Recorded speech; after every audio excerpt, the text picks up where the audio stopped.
how's it going? Welcome to the channel and welcome to some relaxing iRacing as we say goodbye to Brands Hatch and Suzuka. We're just having a relaxing one today. In order to start us relaxed, we've been working on our intro through the power of AI music generation.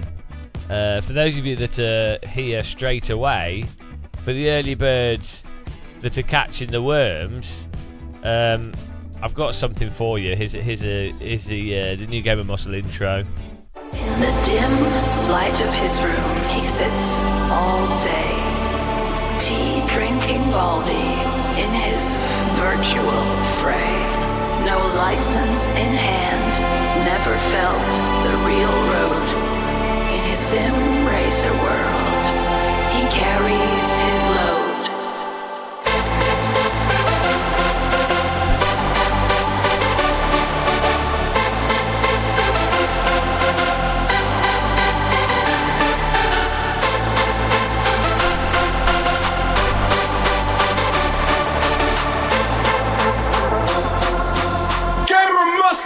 Here we go!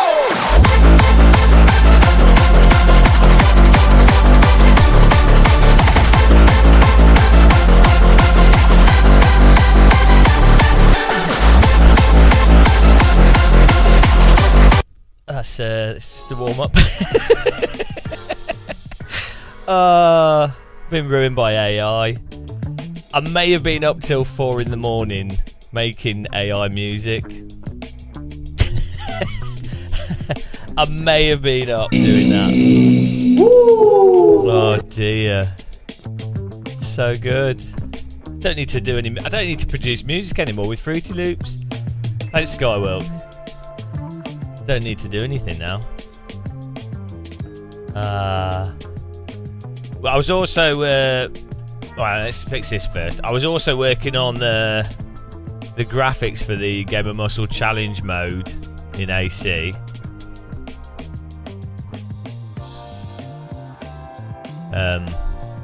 I can show you guys those. Yeah, we did the live stream yesterday for 12 hours, and then I was like, oh, we need to do some graphics and stuff. I don't know what's wrong with me, guys. Oh, do you like it? It's my Christmas shirt, but it's nice. I thought it'd be nice and holiday spirited. Hello, Mozo. What's going on here? Okay. It's not a problem. We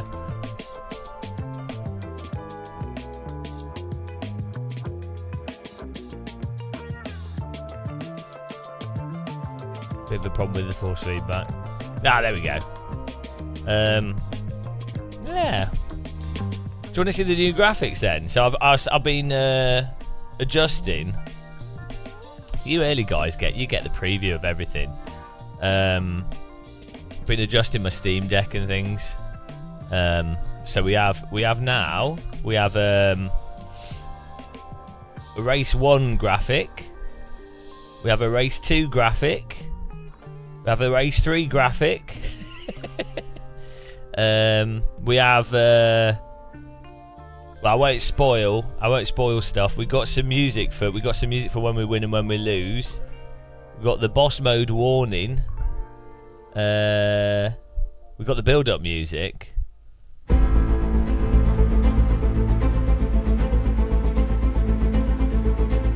You know, you can't go wrong with build up music. Yeah, it's been really successful. Really glad I spent my time doing that. Probably won't work properly when we actually need it to. But, you know, all that matters is the new Game of Muscle theme tune.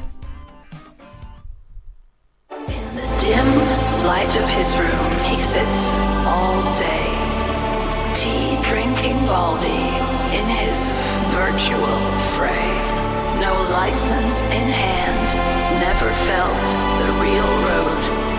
In his sim racer world, he carries his load.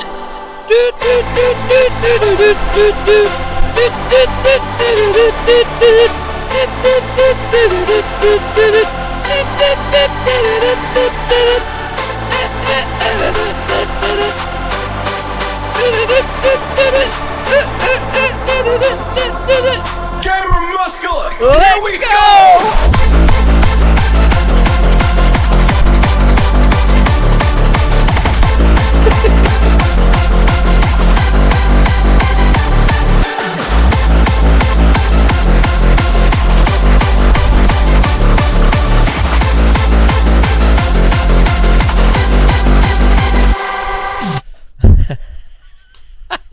So good.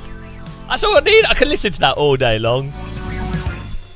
I can listen to that all day long. Oh dear. I'm a bit simple. I'm simple-minded. Right now I can just produce techno. Thank you, JMS. How's it going, man? Now we can just do techno every day. Brands Hatch is next, AOJ Racing. We're going to alternate between Brands Hatch and Suzuka.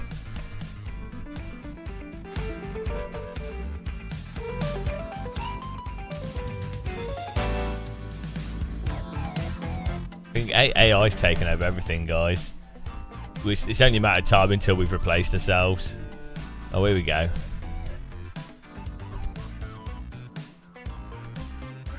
Wet.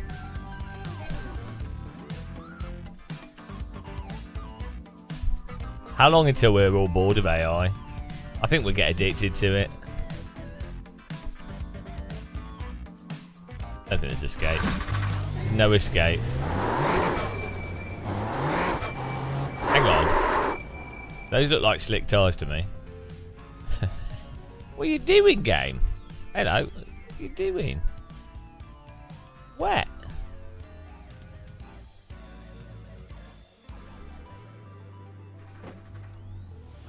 Why are we...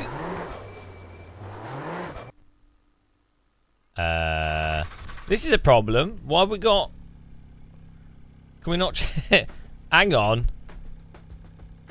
Why are we not able to put wet tyres on? Wet.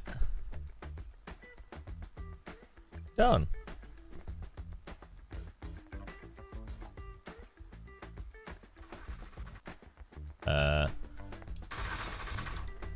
Guys, have you got wet tyres on? Because the game's not letting me put wet tyres on.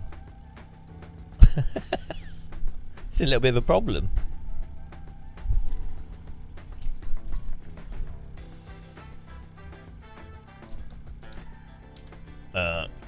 What do we do?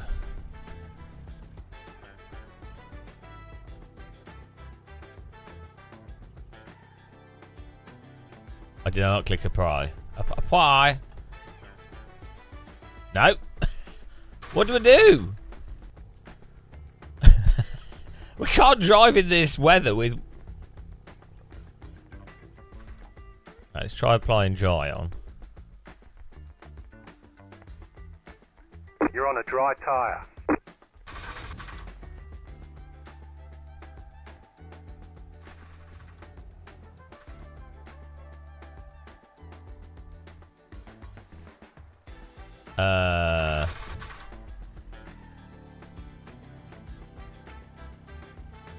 Well, let's just drive and see what happens. Hello, Days of Blunder. How's it going? Maybe it's just the graphics.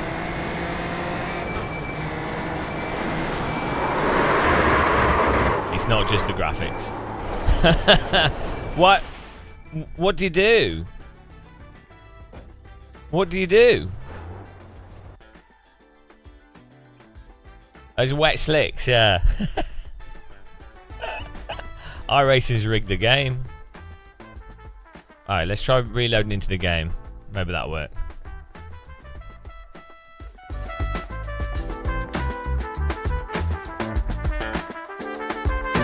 Days of Blunder.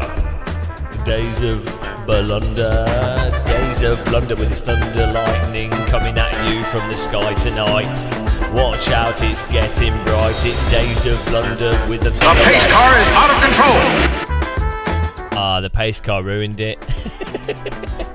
The pace car was out of control. Thank you for following, appreciate it. We don't need AI here. We could just... I've got AI in the brain. Okay, let's go. When will I be doing sim racing? Would you guys like another preview of the game of Muscle Anthem that we're working on? I say we're working on. That a supercomputer's working on.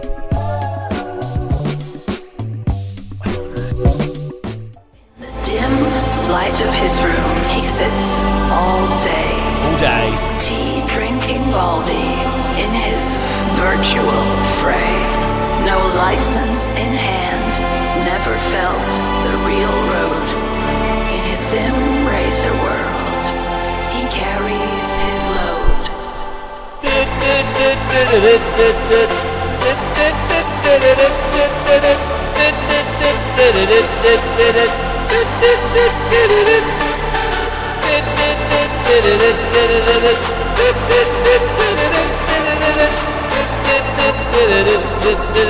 Gamer Muscular, here we go!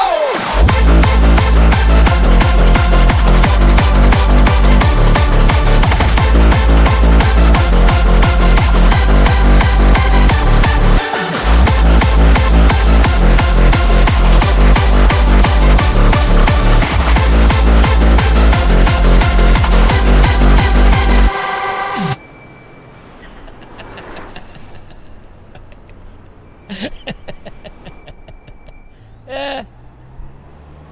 There you go. This is a good tune. Hello, Matt. Yeah. This is undrivable.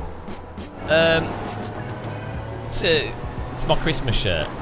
I'm just chilling out on iRacing. I can't put wet tyres on. iRacing's not let me do. Hello, Ainley Sims. Why is this camera sagged? iRacing. Look, there's not a setting I'm missing, is it? Wet.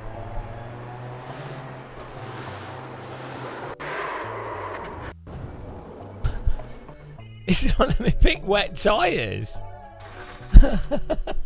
When did this happen? What's going on? Is everyone on dries, do you think? Guys, is everyone on dries? Is this broken? I don't think anybody's on dries now. Man, it won't let me select wet tyres. It like even if I reloaded, it won't. I'm stuck on slicks. Well, I mean, slicks could be the call for the race, so you know you're already set.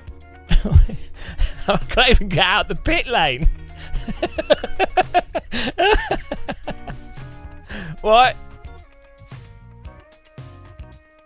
What is this? Like, I'm not doing anything wrong here, am I? We've selected this before. We've gone wet. Tyre, wet. Dry, wet. Apply. Why is... Maybe if I do...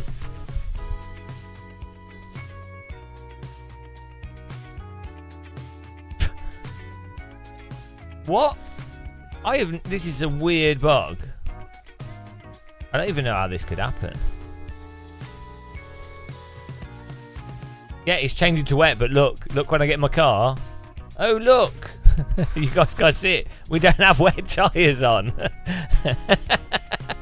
We don't have wet tyres. Ferrari pit crew, they don't understand. Look. We can... If there's dry tyres, it won't... Okay, here we go. Fingers crossed this lets us have wets, or the track gets dry. Oh, dear.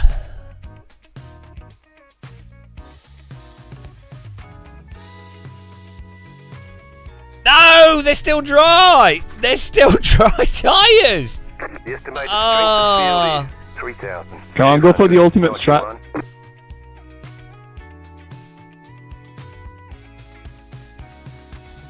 I'd suggest wets, but I mean, the game sometimes doesn't let you put them on. Tight field today. Look for opportunity. Try to click on dry. But why is the I mean, the wet other thing you tyre can do slick? potentially is start from the pits and select wets from there. So you take tyres and then leave the pits. It's mega shit, but better than dying T1. Or maybe it's just not rendering them.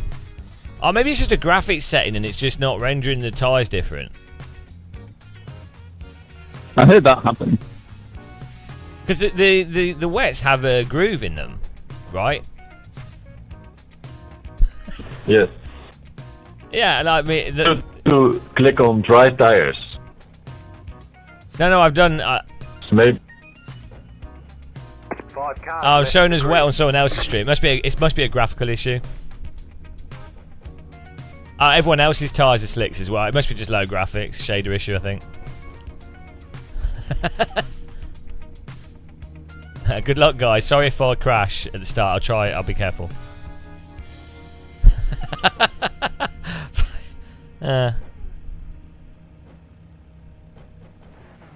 That's random, isn't it? Yeah, it must be a graphics. It must be a shader. Maybe because it does the groove tyre with like a normal map or something, and the lower quality shader doesn't do that. I don't know. Let's see how it goes. We're about to find out, guys. Green flag, green flag.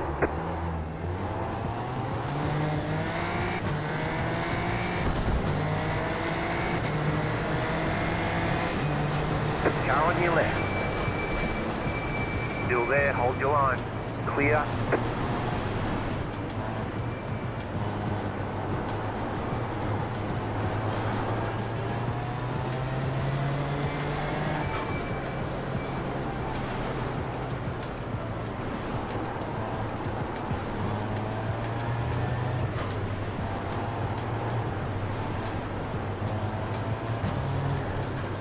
Everyone's on slicks on my screen. Pretty funny. Car on your left. Clear on the left.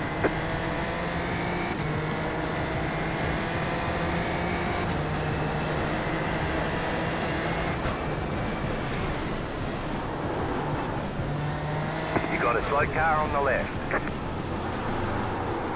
Whee!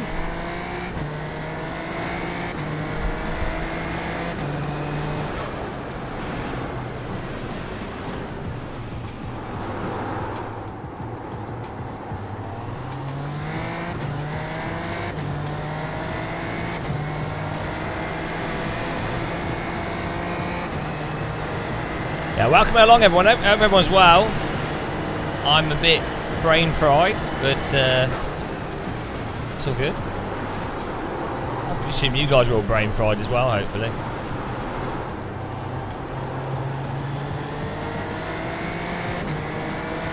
In the dim light of his sector one room, is he madness. sits all day, tea drinking Baldy in his virtual fray. No license in hand, never felt the real road. In his sim racer world, he carries his load.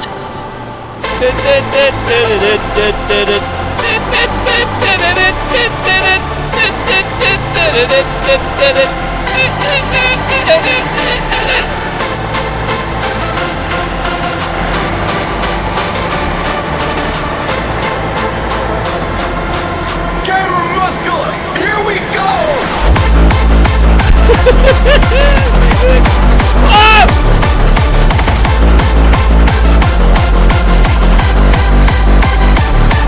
You got a slow car on the left.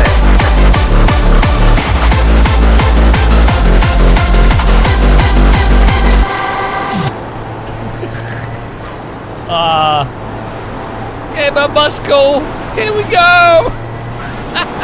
Ah!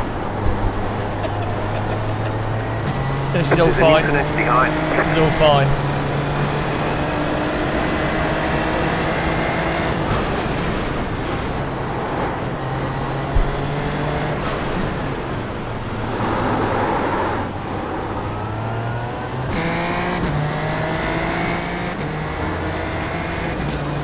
Hello, L Knight. Yeah, well, I am as well. But Yeah, I was up till 4 in the morning making AI music, Left side. Clear. as you do.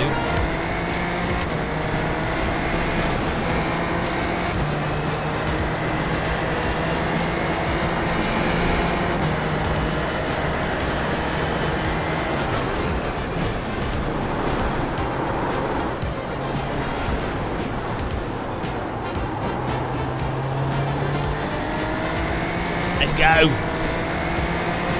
Get the musical. It's musical our way forwards. There's an infinite ahead.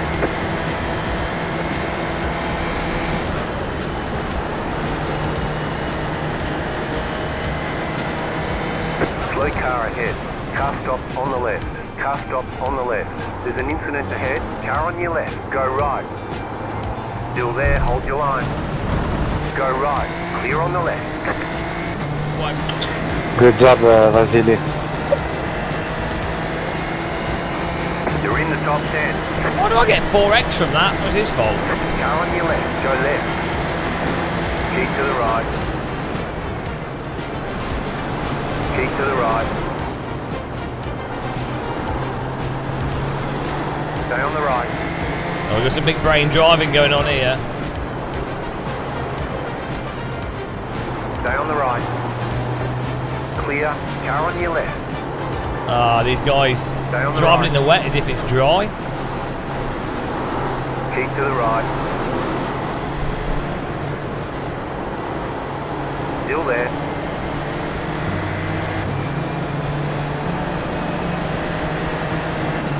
Still there. Clear. Slow car ahead. There's an infinite ahead.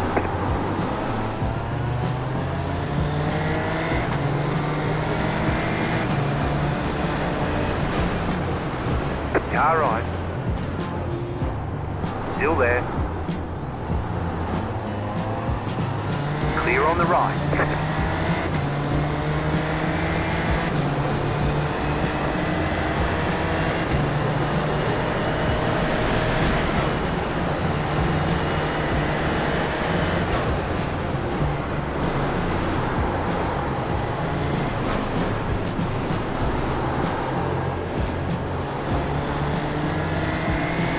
Quite a nice little summer spray though, to cool you down.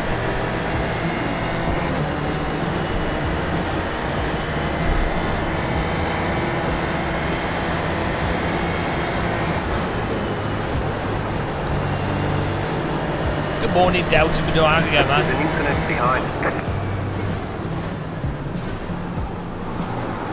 Come on, man.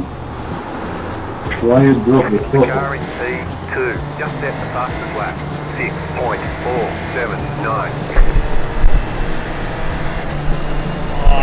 Just I set sim the fastest racing all the lap of time. session. I don't think anyone sim races as much as me. You have a lot of pretenders. You know, you have a lot of people going, you know, a lot of pretenders. We're on another level. Hello, Tom. By the way, guys, check out Tom Bland's Twitch channel if you haven't, and Donkosaurus. Give him a view. If we got a mod that can post a link to the channels, that'd be cool.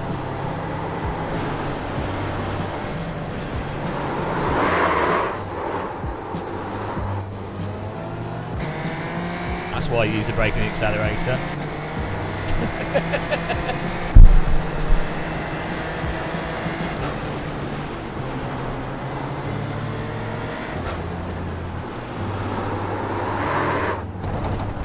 Hell.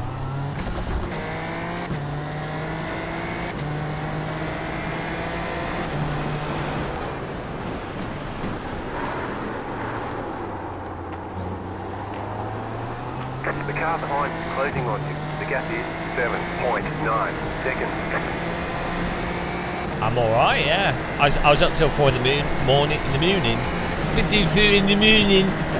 was up till 4 in the morning making AI remixes.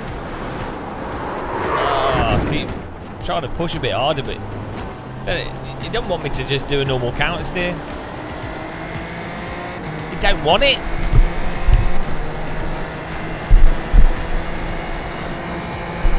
a little bit moist with my slicks. They're not slicks, but showing them as slicks.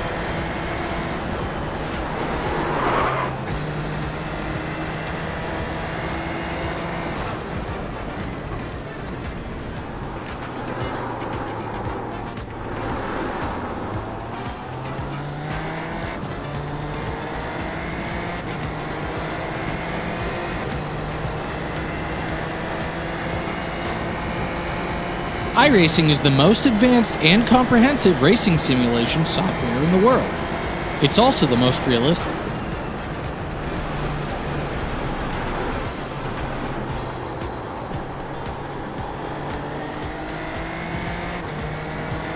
I never have unhealthy obsessions. All my obsessions are totally healthy.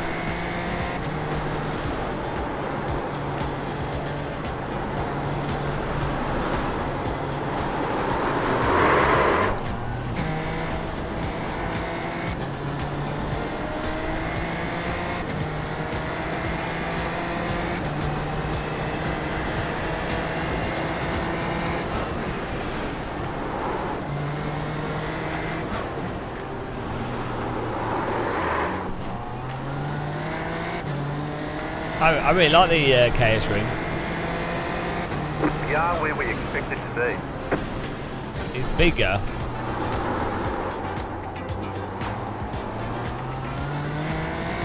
Which I quite like. The car behind is closing on in some ways. The gap is 5.2 seconds.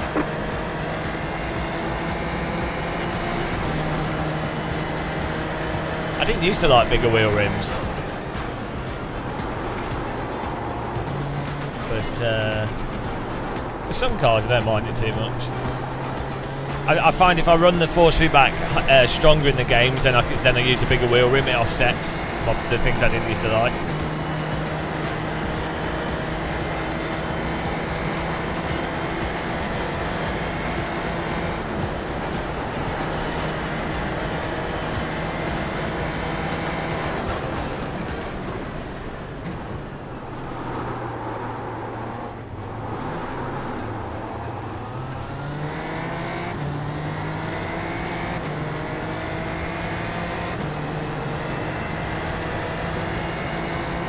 Establish your fastest lap of the session.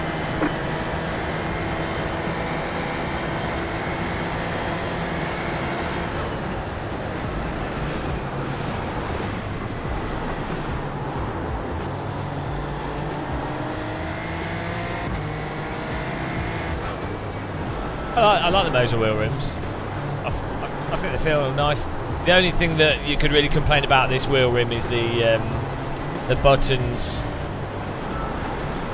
shake if you're going over high frequency bumps. It rattles a little bit. I don't really mind that. I tend to not go over bumps that do that. I also filter out high frequency force feedback.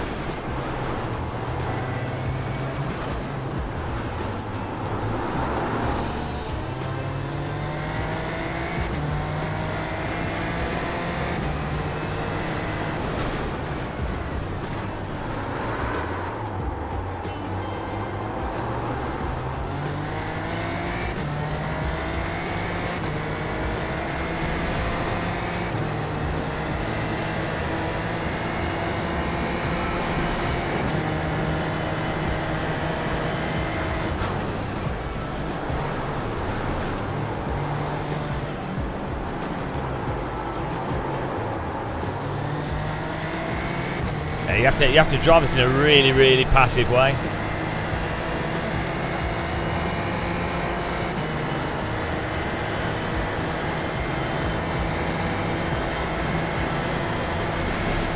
The leader just did a 6.637. The car in P2 just set the fastest lap.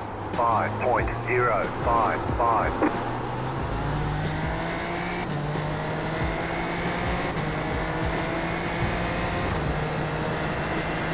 Sim racing sales? Why not? New fastest lap for you. Why is saying sim racing sales don't exist in Canada? What do you mean? You live in Canada though, so Canada's a nice country. car in front has gone off. Go left. Oh my god, almost took us out.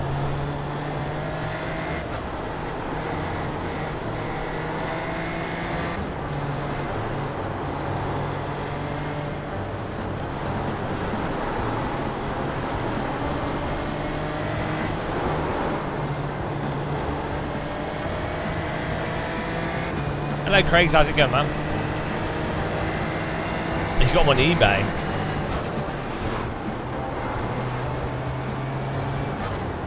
Canada's quite a big country though. It's sim racing not that big in Canada. I guess the thing with Canada is it's the big cities, isn't it? And then there's a lot of wilderness. Hello.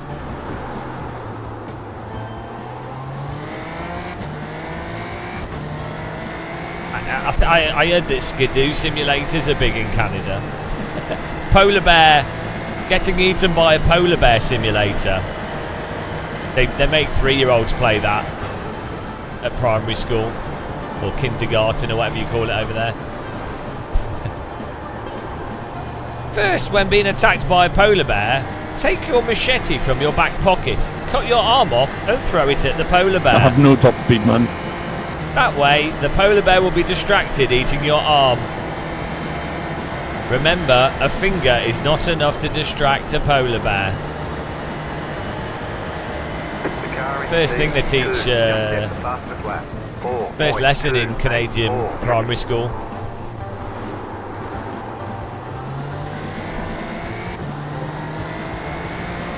What's the context behind the title? I can't remember what the title is. What was the title? Was on YouTube? I can't even remember.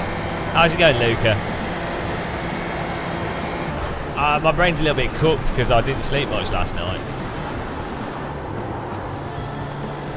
Oh, iRacing causes hair loss. I don't know. I mean, it's just look at the evidence, guys.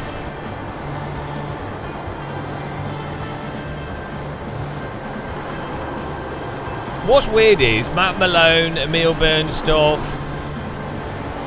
Daniel Morad, they wear wigs. Jimmy Broadbent, they all wear wigs. I don't know why. Like, why not just show it off? I guess it must be paid a lot by iRacing to not speak the truth. It's fair enough. I mean, I get it. People need to make money. Oh yeah, Brands Hatch is finishing this week on iRacing, so we're just last Brands Hatch races. It hasn't ended. He got a temporary ban because one of his children was prancing around in the background without many clothes on. I think he's coming back soon. He only had like a short. It's just a Twitch default ban thing. But they know he's not like. They know Brand. Yeah, like Matt Malone's a legend, so his children just love taking the clothes off, which children love doing. So it's just Twitch being stupid.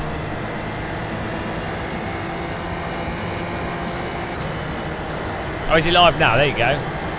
I'm sure he'll continue it. Matt's a legend.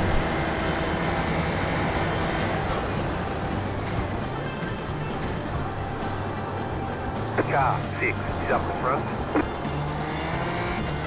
But yeah, I don't know why he wears a wig, but it's up to him, isn't it, really? Some people just have to wear wigs.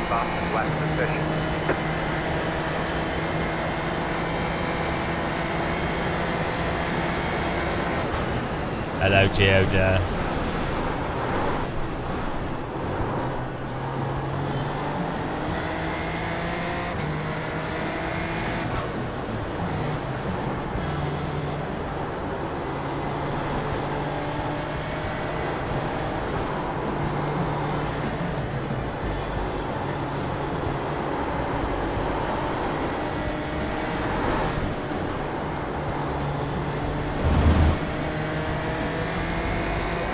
Hello.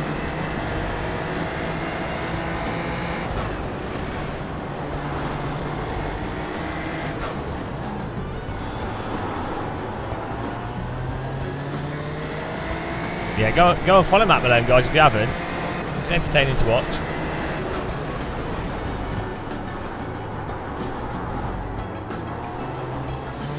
sometimes put Matt Malone on in the background.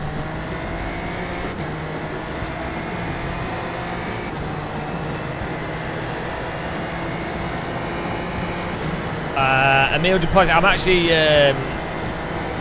I refuse to upgrade from a Voodoo 2 because I don't think you need anything better, to be honest. You know what I mean? You've got all these streamers, they're always like, oh, get a new card, buy this, buy this, buy this. This video is sponsored by the 3DFX Voodoo 2 graphics card. 8 megabytes of RAM, 100 megahertz of processing power, 800 by 600 maximum supported resolution, SLI for double the speed. Your PC won't ever need more power. The Voodoo 2.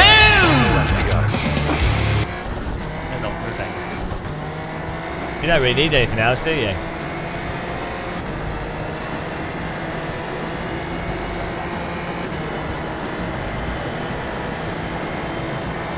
Use my 3DFX affiliate code, guys, if you want to support the channel.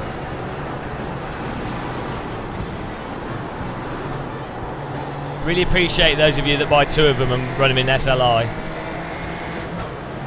I heard a rumour that Intel's working on a 1 gigahertz processor, guys. I don't believe it. Also, I'm not sure how I don't think we'll be able to. I don't know what I'd use that 1 gigahertz on, to be honest. Do you know what I mean? Well, you can't see above like 300 by 240 anyway, so what's the point of going to 800 by 600? You know what I mean?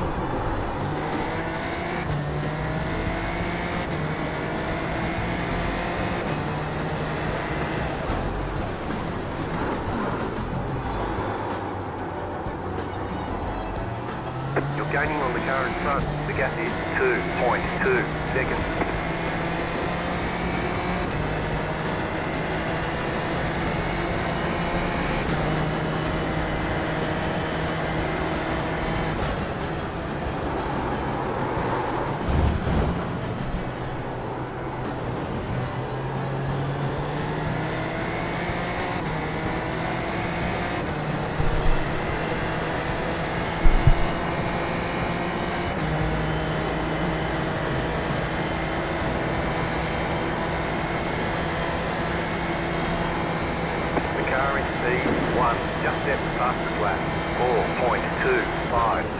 Yeah, shader pack seems to be it seems to work better for me as well. Generally, looks really good. Oh, this was a nice race here. I like this race. I get fucked. Good driving, guys. That's good fun.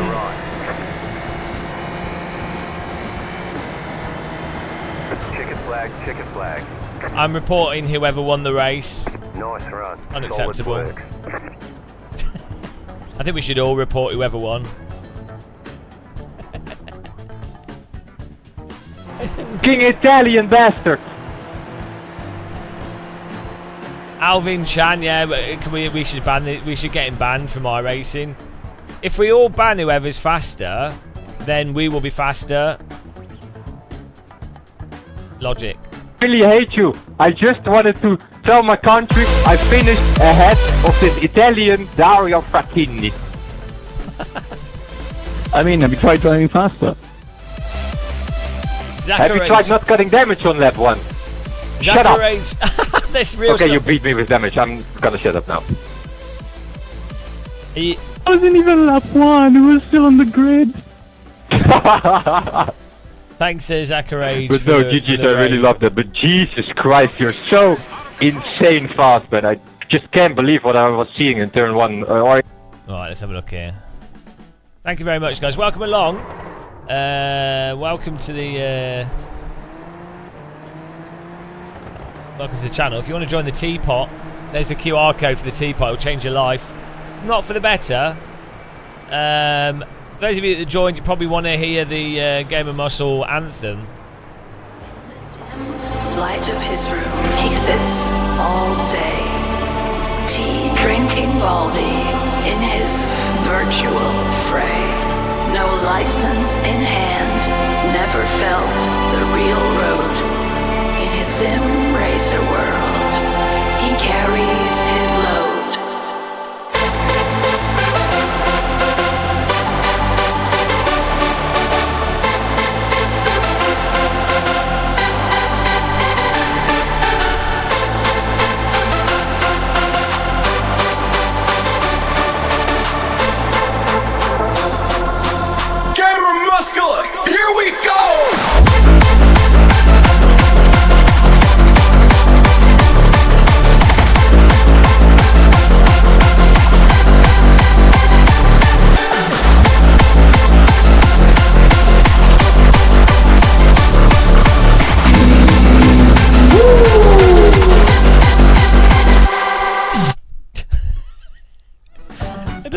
old.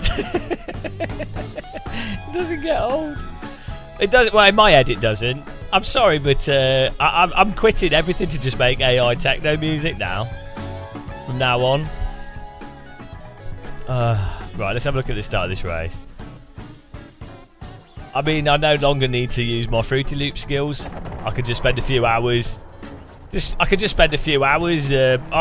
Bashing together AI stuff. It's amazing. Son of the beach. I think we can get. I think you can take.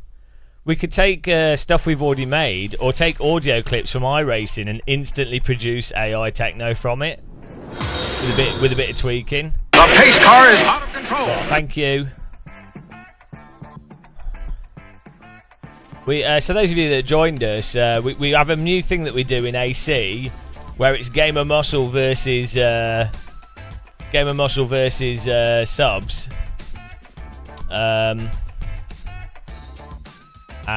last night I was doing the graphics for that as well. So we've now got we now have like the race graphics for the races, which is cool. And we have like some other stuff. I seem to have lost this. I was oh,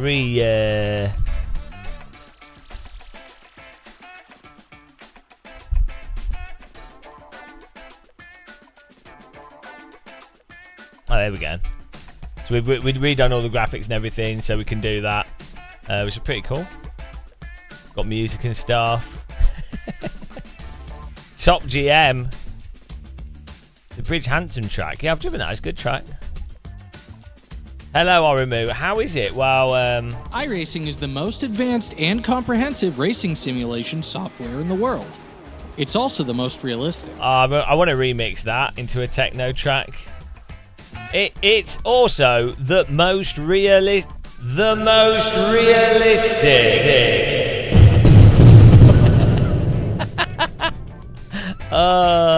So good. Right, let's see what happened here. My lid smells off.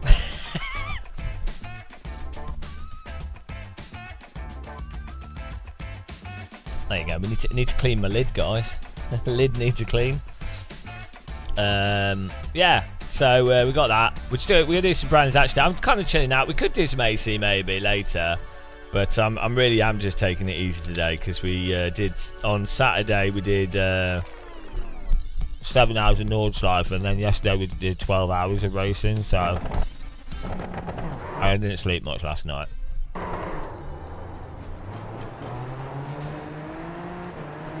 Right, what are they doing?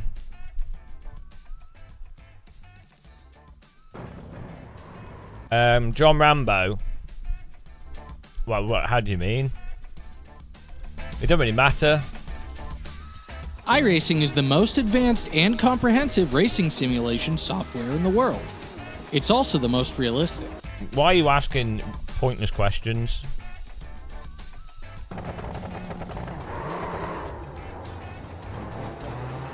I mean, this guy didn't even move. This guy missed the start. Why? I don't know. This guy... What happened here? Oh, he was avoiding... I mean, this is quite tricky. In the wet, that's actually pretty tricky. This guy did a good job. He probably should have gone to the right rather than the left, though. It's hard to know, though. I think if I was him, I would have gone to the right. I think I generally go to the right on this track, because there's quite a lot of space here. Going to the left makes sense on smaller tracks. It might automatically go left anyway a bit, so, you know. Right, now here we go. You've done the 24 and then 20 races. Oh. Yeah, did you do 24 all on your own? No, so I don't think I can. I don't think I can physically do, because we did 7 hours in a row on the Nordschleife, like literally just 7 hours of driving. I don't think I can physically do 24 hours of Nordschleife because I was feeling a bit bad, to be honest. After about 6 hours, my head was going a bit weird. But I think I could do 24 hours of Le Mans would be easy on my own. Nordschleife, like maybe if I could get my, I don't know, maybe if the graphics were different, or if I set my monitor up different, and I rested. I think 12 hours I could do, but 24 is a lot with all those corners and no break. Hey, Freaky League. Let's see if the Dunkosaurus livery guy could get through this.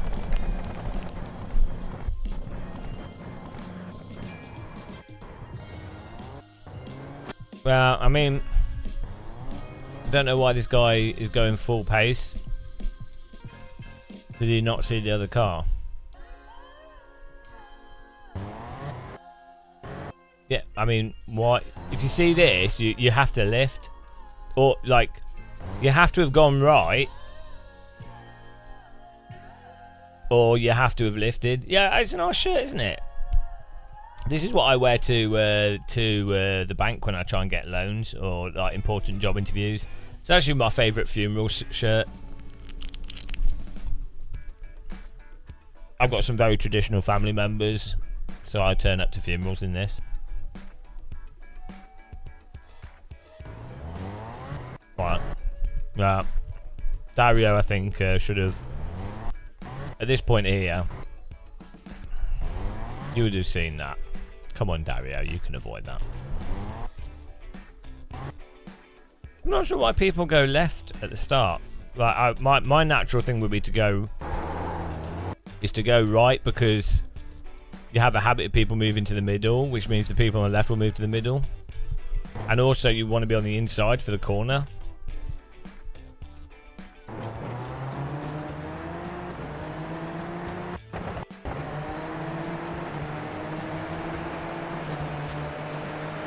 Yeah, as long as you wear a tie.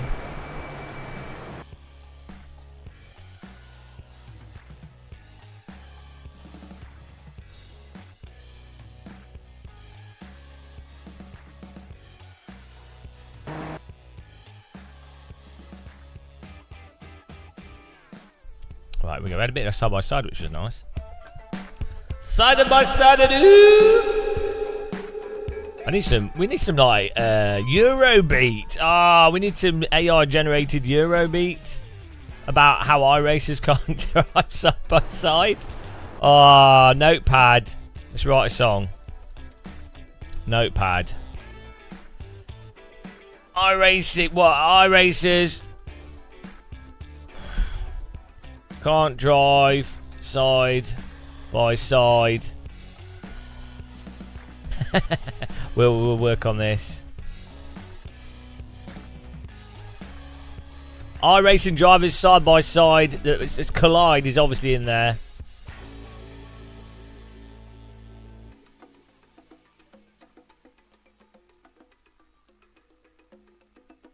Waiting for the collide.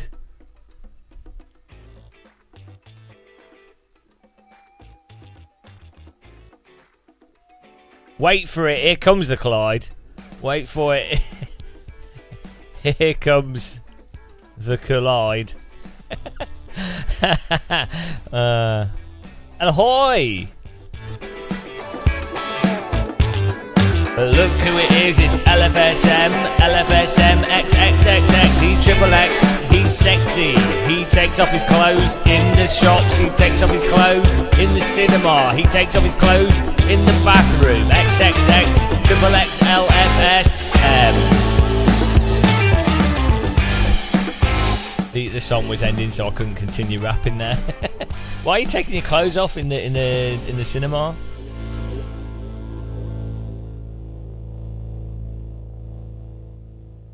Five wide slide.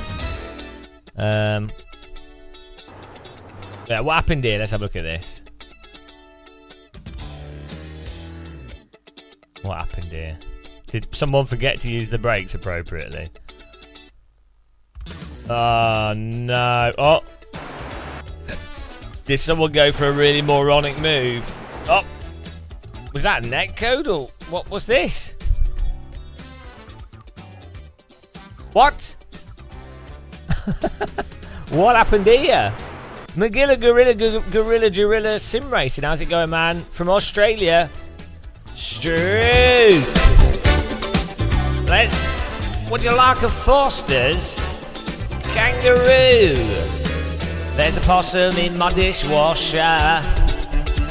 There's a possum in my dishwasher. I can't clean my dishes because there's a possum in my dishwasher. Ride my kangaroo to the town.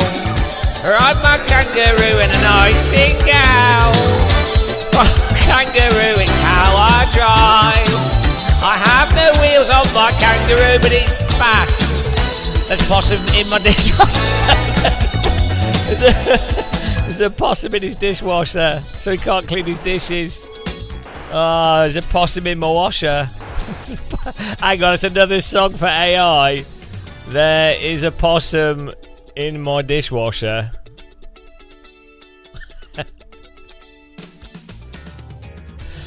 So I can't clean my dishes.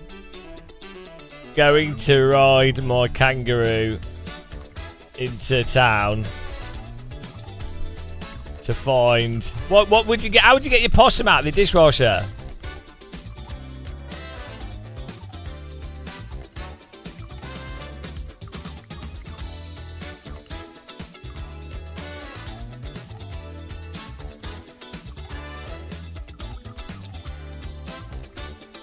These are good song ideas here. Foster's. Yeah, well, I'm always a little bit off it. we're always a little bit. Like, what was this? Maybe he had a possum in his throttle pedal. Do you think he just span on the throttle?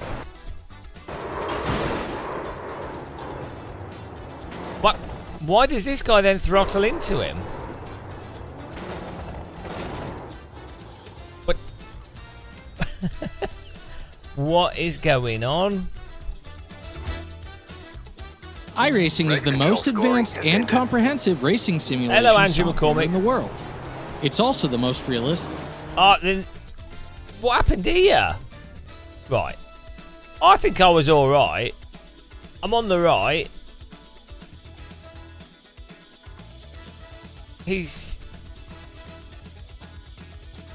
What's he doing? I mean, I can't. I'm even going on the curb. He's still closing me. I'm on the curb in the wet. Like, I mean, which is pretty risky. It's not too bad on this bit for some reason. And then, like, it netcodes him off. Denied. And then he was going to the pit anyway. It was this guy that. Why is he driven into him? Can we get a Sherlock Holmes on the case here? Like, what is going on?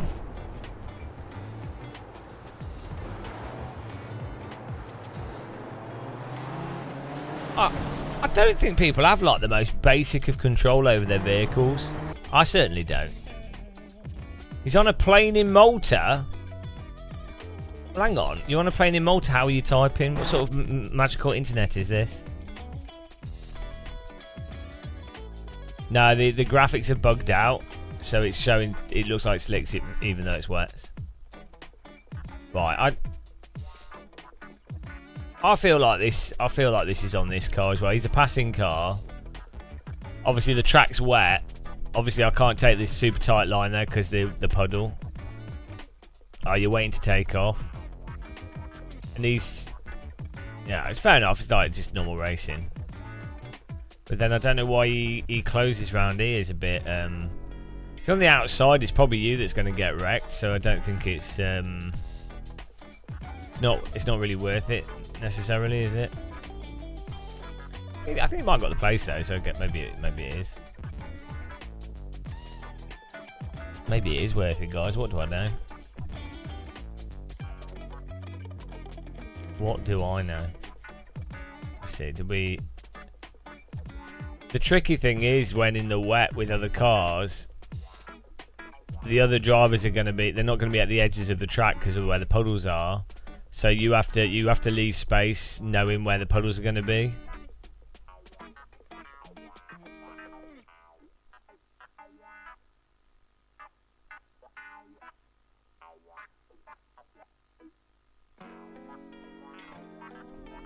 And then this guy's coming through. Who is it? Dario. Oh, that was pretty good that he managed to pit. Or maybe he didn't get that much damage.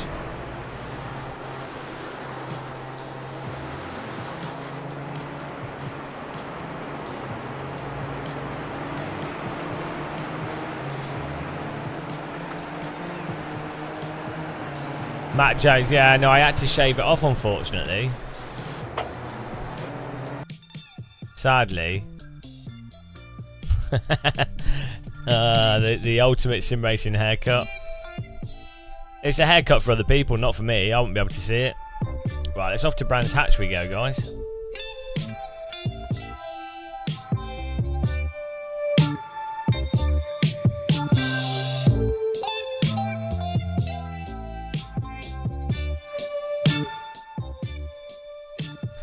Vegemite? I've never had Vegemite. Guitar time. It's always guitar time. Who doesn't like a bit of guitar?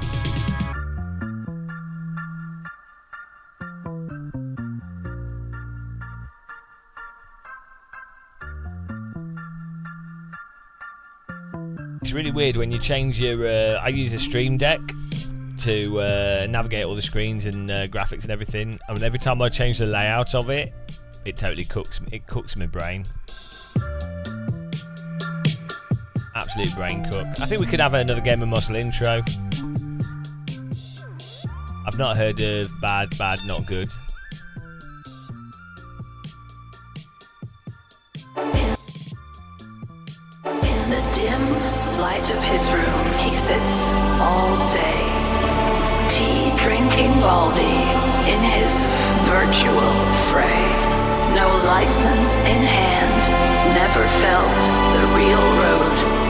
In his sim racer world, he carries his load.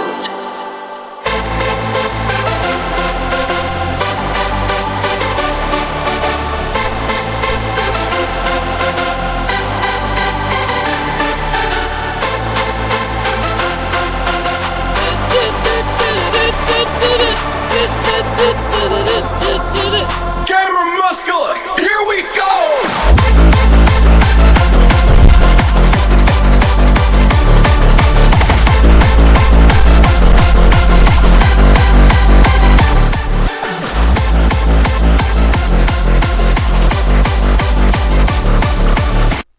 Yeah, it's nice.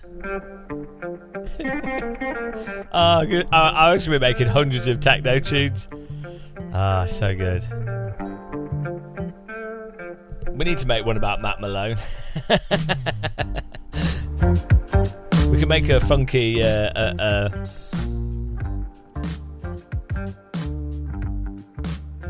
it's like the generic retro corn. It's the most generic hands up hard dance type of you know, the generic sound. It's like if you guys ever seen like Q dance.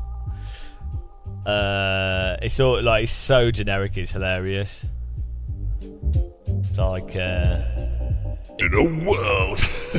it's like the voice is always people come together for one reason, and that reason is to dance, dance, dance, dance, dance, dance. Every time. It's so stupid.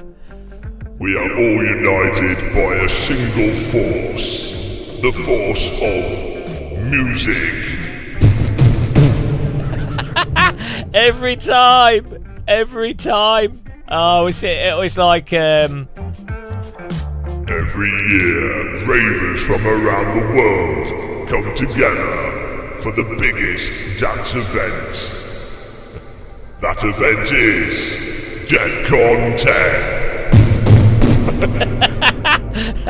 10. They should do that. They should do that for Parliament. BBC Parliament. It's every time. Oh, you work for Q Dance. Oh, that's well good. I would like to play at one of those. I'd maybe go to one. I think it'd be fun, but I don't like big crowds. And, yeah, so that kind of puts me off a bit.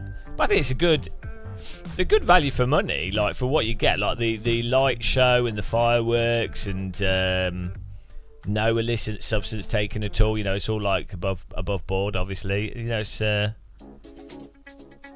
I saw that one MTD. I saw that. It looked fun. Techno's a bit... German techno, like industrial techno's a bit too much techno for me. I'm kind of like... I mean, I do like hardcore, hard house, hard dance, vocal trance. But then you start getting to like techno, which I do like techno. But then you get into like industrial techno and minimal techno. And it's literally...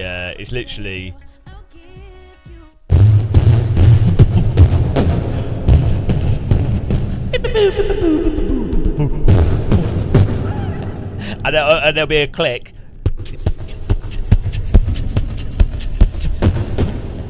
Just be that for 4 hours.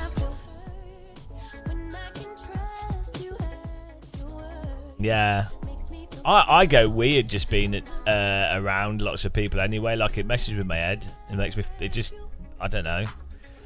I think I'm meant to be a hermit, to be honest. Hermit muscle. My dream is to go into the wilderness and be eaten by a caribou, by a marmot, attacked by a vicious marmot. Yeah. Oh, that was a nice expand by the UI there. Look at iRacing with the fancy motion tweened UIs. The problem with crowds is you're trapped. I don't like ever being in fencing. I don't like being corralled. So I don't necessarily mind lots of people, but I don't like being corralled.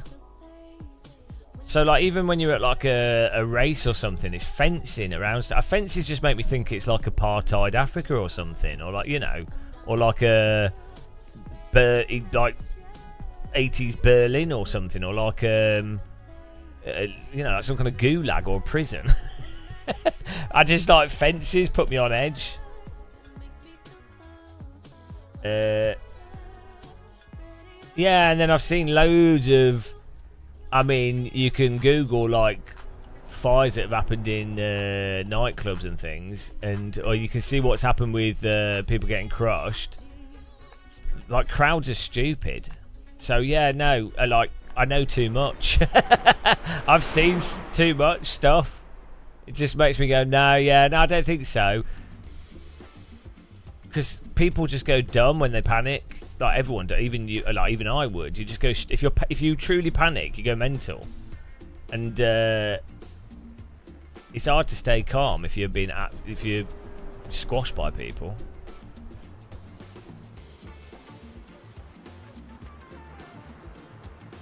Yeah. I don't know why people like being in... Well, I do. It's an argument from authority, isn't it? But, yeah, then that's the other thing. Crowds, to me... Oh, hello. Hello, how's it going, man? Just shoveling a cookie right now, but good. How you doing?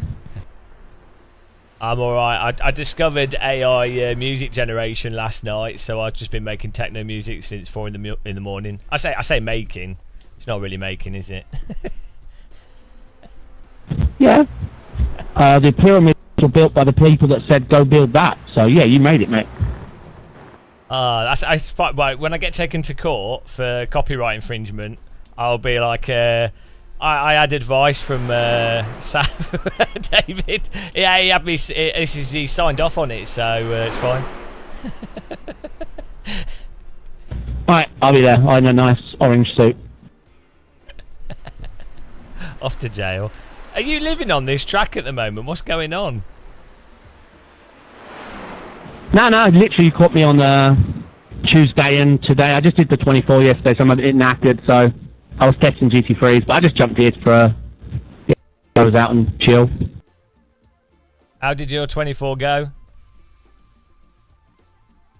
P5 tops, P5 split 4, but we were 3 minutes down after 2 hours, so it was a grueling long one.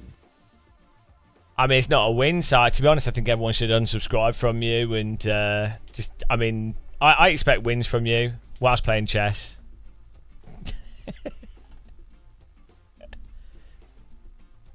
It's good that you finished though. That's the key with 24. Right.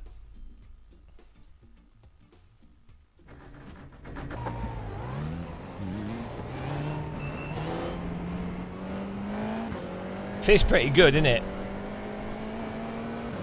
I think in a 24-hour race, finishing on the same lap as the leader is really good.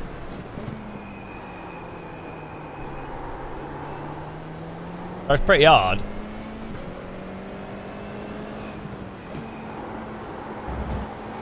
Like even if you're really good at sim racing, finishing on the same. I mean, on Nürburgring, I guess the lap is like 8 minutes in that car, but like, yeah, not getting crashed before the start line's nice, yeah. But let's not get carried away. let's not get, you know.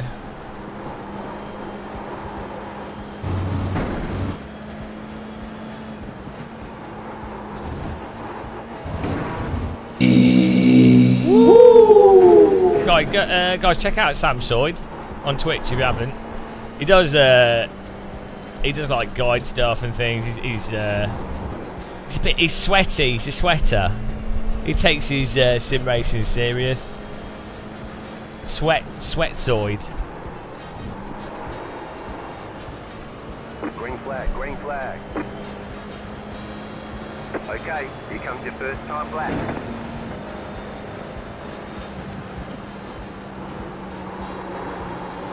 I only sweat on AC. I think if iRacing do change the tire model and it works like they're planning to, I think then I'll get sweaty on iRacing for sure.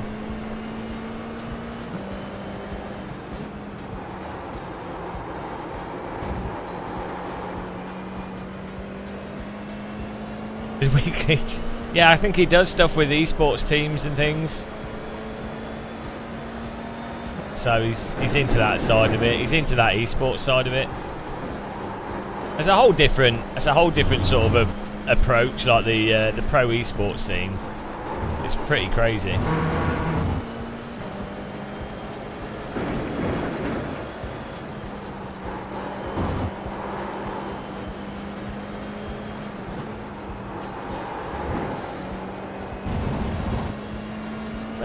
You know, if you really enjoy a specific sim, however it is, then why not? Same with people that do it. They do it with like ACC, but like, I don't know. I would love to be able to just like not compare stuff with what you know. I think like some people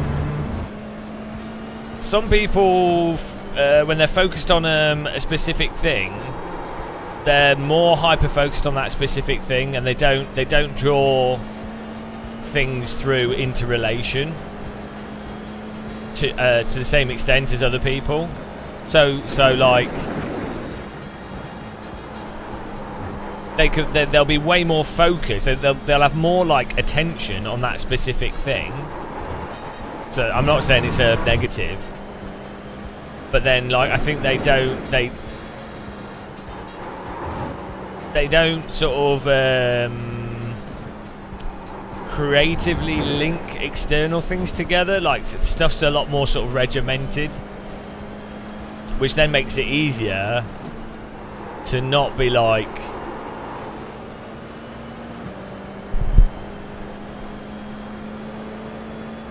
you know, like aware of. So, for example, Checkered flag, checkered flag. With economics, for example, you could just focus on like one individual country or like one individual thing, and then focus on the individual stuff. Or like, you know, well, we're using this whatever Western capitalism thing we're using, right? Okay, and then you just totally focus within that hierarchy, and then you ignore. Like, you'd be like, oh, well, this part of the system works well, that doesn't work well, how can you optimize this, how can you optimize that, how does that work there, you know, and you get really into it, but you ignore that the foundational tenet of the thing that you're operating with is fundamentally broken. So some people can just ignore that and they continue doing what they're doing, whereas I think some other people would go, look, we can do all this stuff here, and that's great, and it's right within that context, but it's a bit weird to be doing all this stuff in this context over here when it's all on a foundation that's fundamentally flawed. So, like, you know, and I think some people can ignore that foundational thing and be totally happy, and I think some people can't ignore that. Like, they just, it doesn't sit with them well.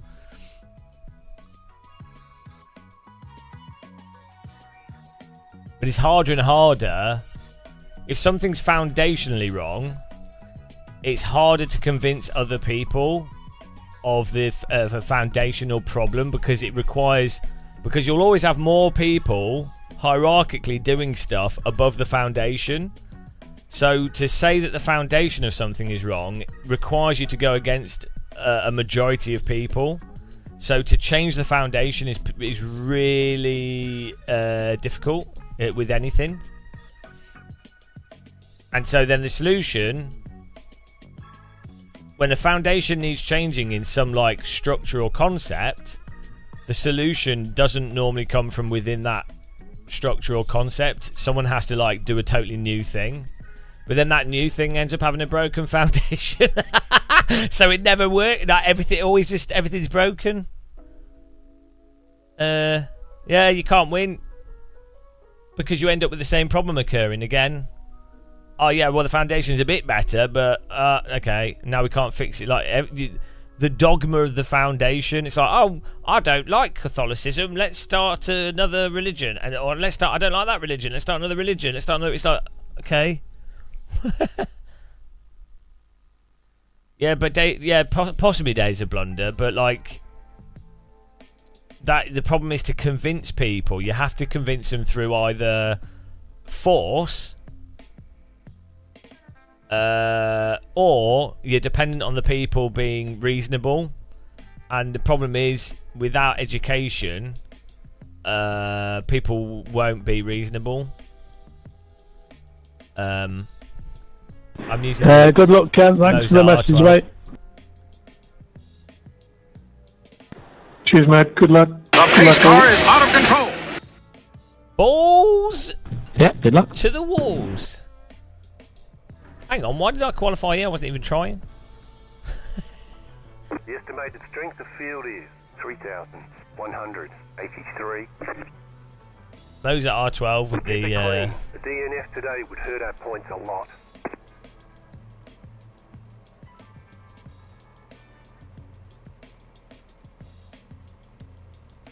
Ah. New trailer. We'll have to have a look.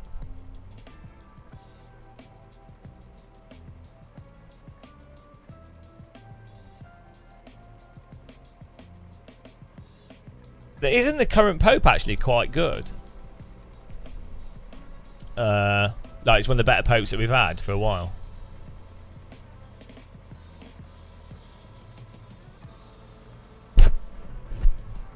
The fish, yeah. Well, they're just they're servo motors with some housing, a encoder for the position, and there's some circuitry for like the positional stuff and some other aspects. But they're basically just a servo motor with housing around them. That's a massive oversimplification. Like, anyone that's an engineer is face palming, but like, that's why they're small. They're basically just a motor. Still waiting on 2 cars to grid. The power delivery is normally in a separate brick. The power. So it's a power brick with a good capacitors to be able to deliver large amounts of power, and then a control board on how that's delivered. Well, it's more complicated than that, but Green flag, green flag. yeah, it's pretty. That's a neat thing about servos.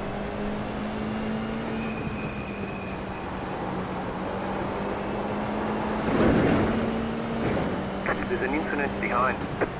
Left side. Keep to the right. Clear.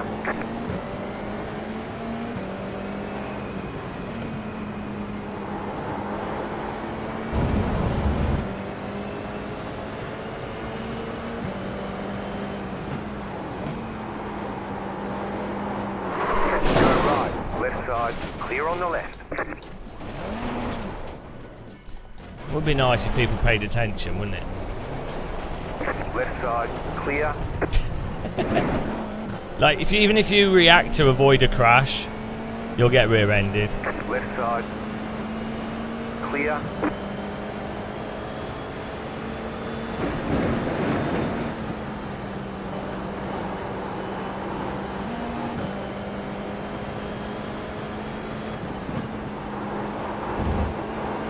So, what are you doing?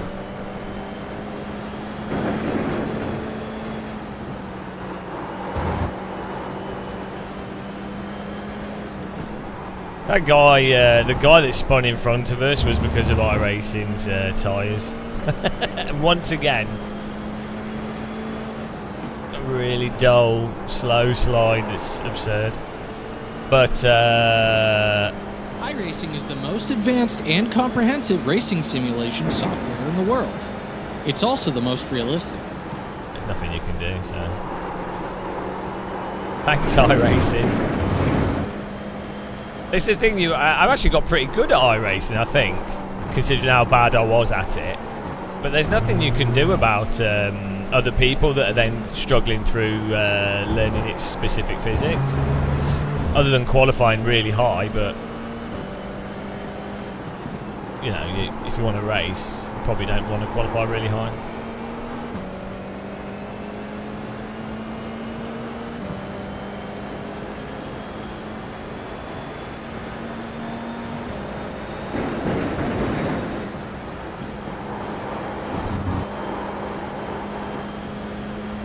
Sure, how we got punted so much that we moved forwards, but seem to have a rear wing damage.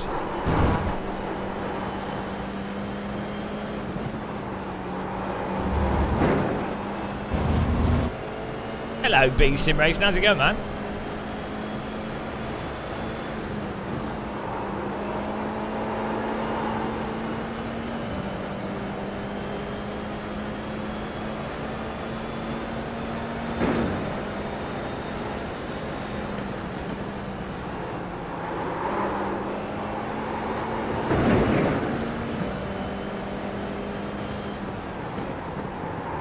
Car on your left.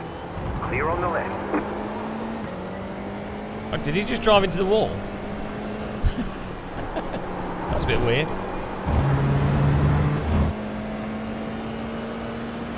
Nice one, B-Sim. Glad to hear it. Guys, check out bsimracing.com.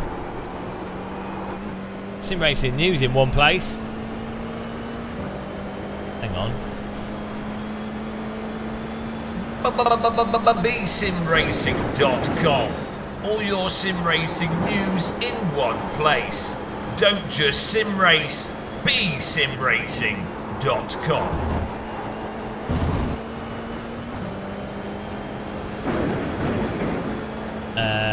Oh, cause we normally use races. We normally have race labs. For some reason, it's not working.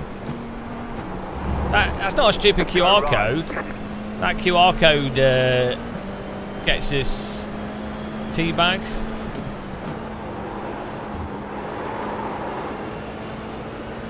beautiful teabag code.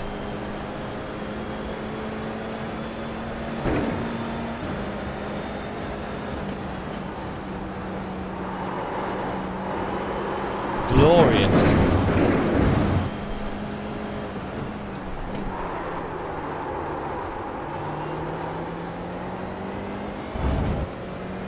They say you don't know how far back we are after we get punted.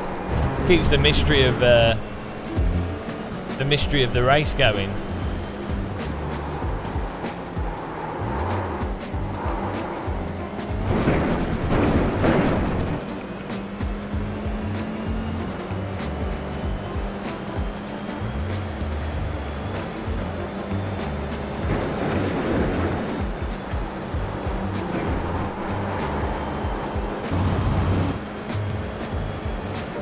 The car in front has gone off. You got a slow car on the left.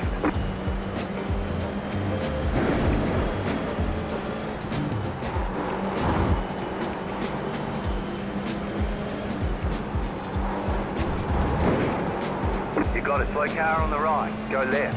The car in P1 just set the fastest lap. 22.341. Ken Gardner, he likes to prune his hedges. We need all the tea. You just replaced 39 with a 4090. Ah, why didn't you wait and get a 5090? The car behind has gone off. That's what I'm doing, hopefully.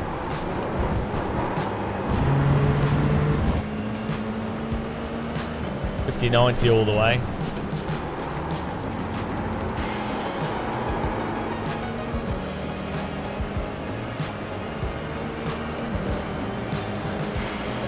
Car right. Still there. Yeah, 5080 Ti could be interesting.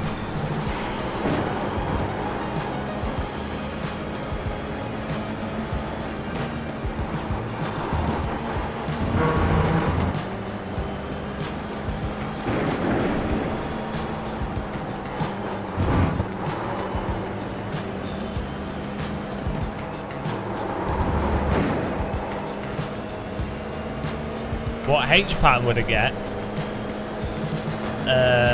The Fanatec one's quite good. I think the Simagic do one that's all right. I think. Depends how much you want to spend. Quite expensive, the H pattern shifters. Yeah, did you know it's called a H pattern because it's shaped like a H? I only found that out yesterday. Thanks to advanced AI learning tools. Taught me. Oh, I see. Okay, I let you off, B Sim, Mr. B Sim, Sir Sim of B. Ah, no cost. 4090. No, it's going to cost you electricity though. It's a poisoned chalice. You're now you've now got a space heater, and not any old space heater. It's a space heater that can heat all of space. The entire universe is now warmer thanks to your graphics card. The leader just did a 22.42.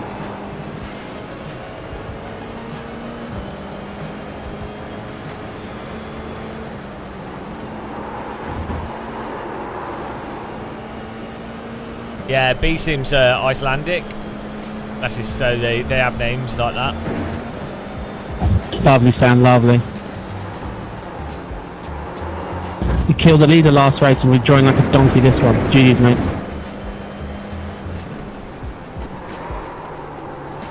Oh, at least you didn't get rear-ended by a car from them not reacting to you avoiding the car in front.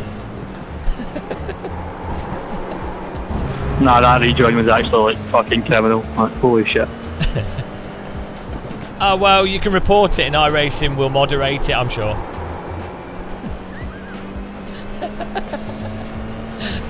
Welcome to iRacing.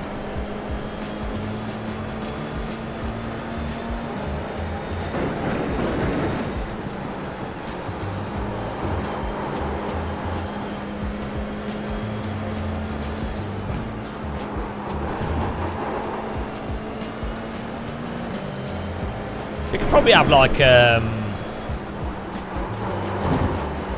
you probably could have like an algorithm for rejoining, you know. Like the angle at which you rejoin a track is pretty easy to detect. Well, not necessarily pretty easy, but like not impossible. Like you can have the difficulty is having it work in all situations, but generally speaking, you could probably define certain parts of tracks with some kind of bounding box, and then you can define a race car with some kind of bounding box, and then you'd be able to go, right, if the race car is at this angle to the other bounding box after going off the track, I think you could just that alone would probably be some way of, like, if you then joined and you caused a crash, it could add credence to reports or give you more points. There's probably a way of doing it. Like, I doubt it'd be absolutely perfect, but I do wonder with like some of the AI tools, like advanced, like current AI that we've got now, I think actually could be good enough to do race stewarding, and it wouldn't be perfect, but it'd be like real world humans doing race stewarding isn't perfect, but it'd be a hell of a lot better than what, you know, like simplified systems. So you could actually, you know, and also an AI, unlike a human, would be able to see how a driver drove the entire lap, and then have a contextual framework. The thing is, it's probably a lot of processing, and like in theory, you could probably, you know, these sort of things can get simplified onto a single chip. So effectively, it can be done by like one graphics card, analysing the race at all times. So yeah, I think that you could actually use that for, like, you know, like sports analysis. At the moment, all these things will be like, you'll be able to hyper analyse stuff. 45 degrees browsing. You're not browsing the appropriate content. You need to be browsing 8K VR videos, Win.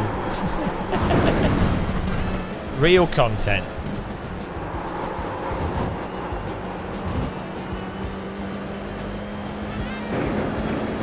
Oh yeah, that's probably another thing you could do. Yeah, LFSM. If simplified rules. If your car,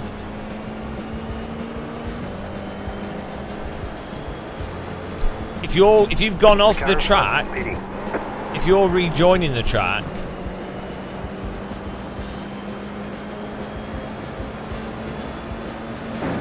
then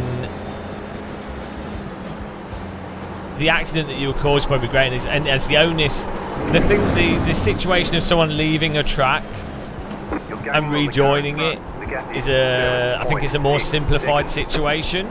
It's a more obvious situation compared to, you know, when you have a car behind that bumps a car in front.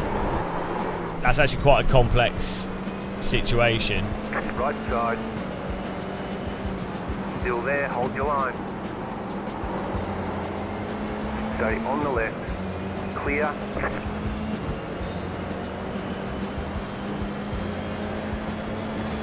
Thanks, Pete. This is my Christmas top. I saw it in my cupboard and I was like, oh, I only wear it at Christmas. It's actually got Santa Claus on the surfboard. I thought, we might as well wear it. It's been nice and warm. Might as well wear a nice shirt. So this guy's a back marker. He's overtook me, and now he's driving off the road. Fair play to him. I tell you honestly, guys, when you play iRacing, you really do have to not give a shit at all. You're losing on the The moment you actually care about your results in iRacing, the moment the entire framework of the simulator as a video game collapses. You have to think of it as like kayaking. It's the last day for Brands Hatch on iRacing. Then it's all right though. We'll play it on AC. I quite like Brands Hatch though in iRacing. I quite like just floating around the track. You know, it's quite good fun.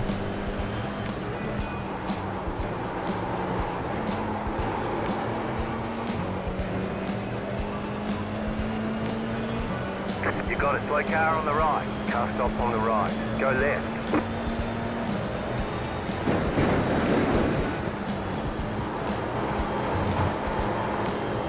I did 7 hours before I crashed. Well, we did we did minus 10 minus 500 meters before we got crashed into, but after that we did 7 hours.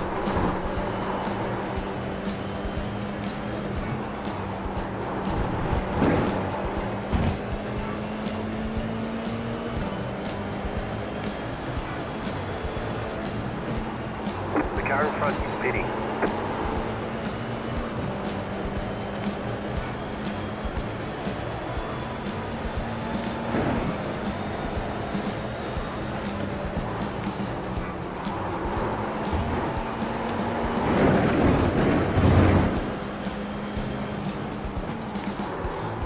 You ended up winning Split 2 GT3 over 10 hours. Oh my god.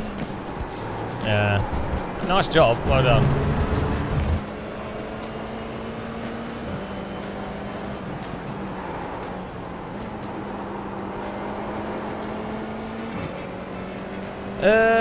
Well, I wouldn't say the results are better, Wim. Like, what happens is that to get good results, if you in terms of results in iRacing, the result is you hot lap, you qualify at the top, you don't race anyone. So you'd still have to put the hot lapping time in. But yeah. The pace car is out of control. Thanks for following. In a sense, 2.64. yeah. If you don't race people, you're less likely to be affected by the damage and netcode. So yeah, you'll get a better result than getting wrecked off. But then the problem with that is you're not really racing, are you? So like, you then go back to you're playing it as like a boat simulator or something.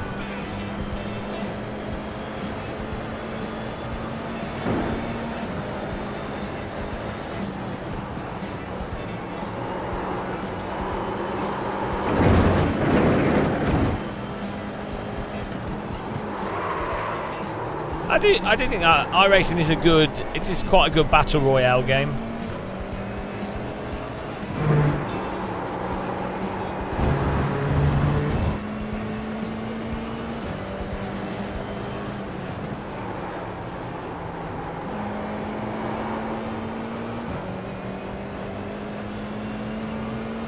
If you want to experience driving in slow motion, well, these F4 cars are really slow as well. This is a weird thing I've noticed in sim racing. A lot of sim racers consider GT3 F4 to be fast. Like, in their minds, they're like, oh, that's really, really quick. But like, they're not. Like, they're trundling. Like, quick would be like shifter karts, F2004, stuff that darts around a lot. Weirdly, Formula Ford is actually more reactive. Not in iRacing, but in other simulators. Stuff like Formula Ford is more snappy and reactive than F4. Like, because there's 3 or 4 wide, and you know. But yeah, I think sim racing is just like race driving is actually really slow activity, but people buy into because you're physically moving fast through the track, but what you're doing as a driver is really quite slow, like compared to a first-person shooter or like a lot of sports. Like the reactive part of it is very slow.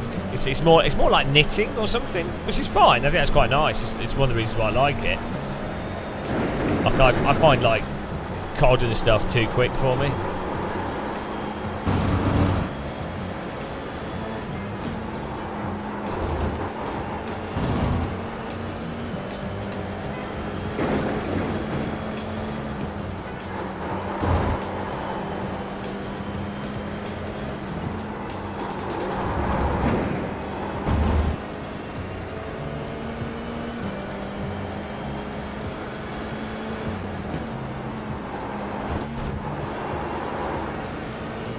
Last lap.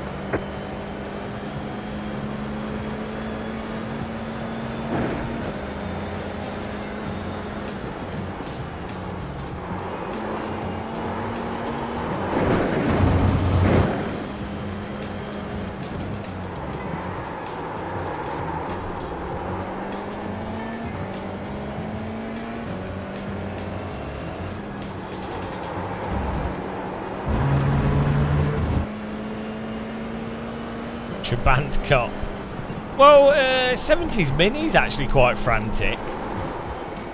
I've watched that in real life around this track. It's actually pretty frantic.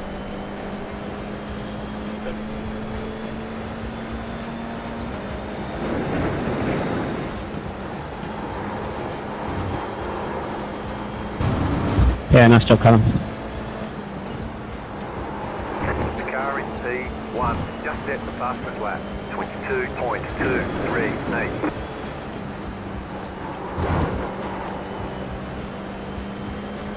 I think there's a weird pretentiousness that comes with motorsport and with sim racing. Like that's why you have this over the top like weird driver respect motif, which is really bizarre. Like if you like maybe in the past where drivers died because it was dangerous, but even then I'm not sure. It's not really a reason to respect something or someone, you know. But like you don't respect base jumpers, you get the crazy. There's a really weird culture.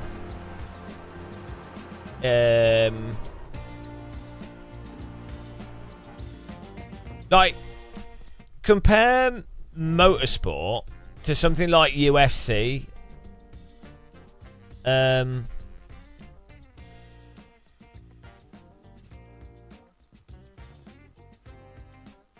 Where you'd be having like with fighting, you'd be having like a direct conflict with a specific person, specific skill sets, and really is quite quite unique to those individual people, how they approach it and what they're doing, their everything is really quite unique. Whereas motorsport, not just racing, but like any motorsport, you're gonna be like the vehicle that you're in, car, plane, whatever. The vehicle is going to be like a really big definer, and it's also going to be like a big diluter of individual. The degree of creativity to what an individual person could have.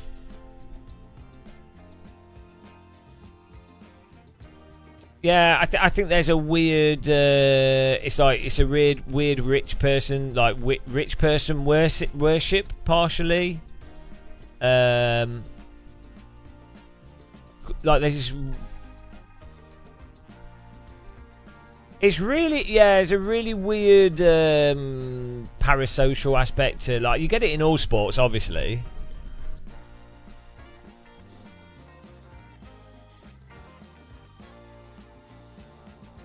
I just think perceptively, I think there's a weird motorsport is it's like stands out.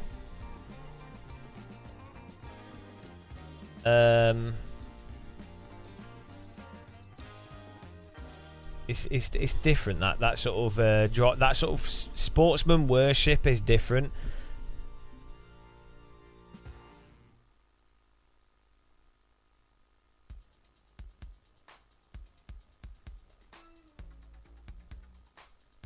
Simon, I think wearing players' names on your own football shirt is a bit weird. Yeah, I mean, these things can be harmless as much as they can be like really weird as well.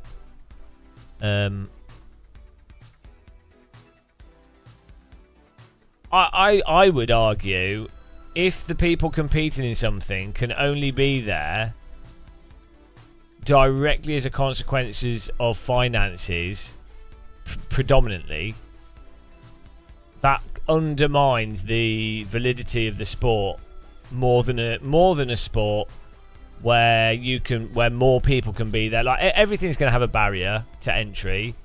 Everything's going to be, everything's going to exclude people for various reasons. But I think when you get to a certain point, it becomes a bit absurd.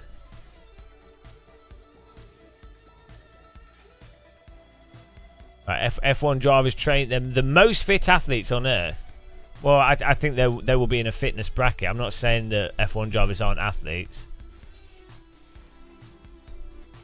but yeah, top motorsport drivers will be athletes still. I think that's another meme where people just go, "Oh, they're just driving a car, so they don't have to be fit." Oh, yeah, no, there's that meme, isn't there, where people that don't know motorsports go, "Oh, well, the car's doing all the work," and they don't know how physical driving can be at a high level. But then the thing with that is that whole thing where, like, well, yeah, I mean, you don't have to necessarily be that fit for GT3 or GT4 or a whole bunch of race series or loads of even lower Formula stuff. You might not have to be that fit on the grand scheme of things. You'd have to be an Olympian. But then for Formula One, there's so much money involved, and there's so much, like, they're going to want every edge possible. You'd obviously be doing like a full-on. You'd have a trainer, and you'd have a, so they will be at a high level.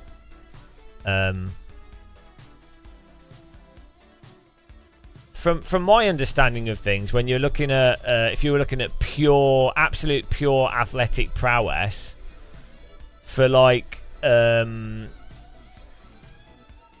for short term, like fitness, you look at something like boxing, and then for endurance, you look at stuff like cycling, and then rowing and things.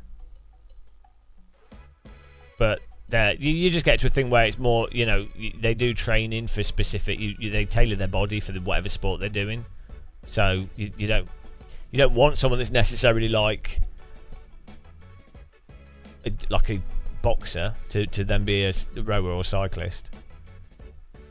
So cycling is more that I think it's just like an absolute mental wear and tear on the body that's insane for an endurance thing. But at the end of the day, a person's going to be limited by what's physically possible. So, but yeah. So then that then becomes a whole nother thing. Like modern athletes, because it's such a business, they're all trained and it's all refined to such a high level with so much science that they're all going to be fairly optimal, right? Whereas that only really happened around about 2006, 2005 maybe. Before that, there was really quite large differences in many athletes in many different sports where they hadn't optimized stuff. They hadn't worked out the real science for like optimizing like oxygen availability or being hyper scientific with stuff. Especially when you go back to like pre-80s and 70s and 60s, you would have people that were genuinely not the fittest of people that would still be able to compete to a high level. And then also the training would be like just not to the same degree of precision that you have now. But yeah, so that's a whole separate point. There's a weird sort of proper. It's the business of motorsport, isn't it? Because motorsport is mostly fake, like it's wrestling, basically, for the most part. You have to then the business of it has to big up the wrestlers to get the crowds to watch it. So that's what then creates the hero worship and the weird respect stuff, like the weird respect. Like I think you've got like healthy respect where you like you look at someone like any like fairly decent motorsport driver and you're like, oh, that awesome, they've obviously put in a lot of work, they've been good with business, they've obviously got a really good training thing, so that to me that's like really impressive. But I think that you apply that to like lots of people. It's not like they're not super special in there's a lot of people like that. Which the people, there's a lot of people that are way above where I am or where your average person would be in terms of dedication, resilience, fitness, you know, like your average soldier. do you know what I mean? There's a lot of people there that you could put in that bracket of like, oh, from my perspective, they're really impressive. Like I you know, you look at like doctors, nurses, soldiers, average athletes, people that are just good at like whatever they do, local sports people, race drivers, whatever. From my perspective, it's like, oh wow, you know, better than what I'd ever do. So awesome. There's that, but then there's that pedestal that people create. So in other sports, like you have to be like a Lance Armstrong or like a who's that American swimmer that was insane, or like you know, like they're the type of people that you could probably put them in any sport. Yeah, Phelps, you could put them in any sport. Like if that single person, like if you were to put them in, I don't know, basketball, football, whatever, rowing, whatever, they would probably be at the top of whatever they decided to go into, right? Whereas I think that's the difference, isn't it?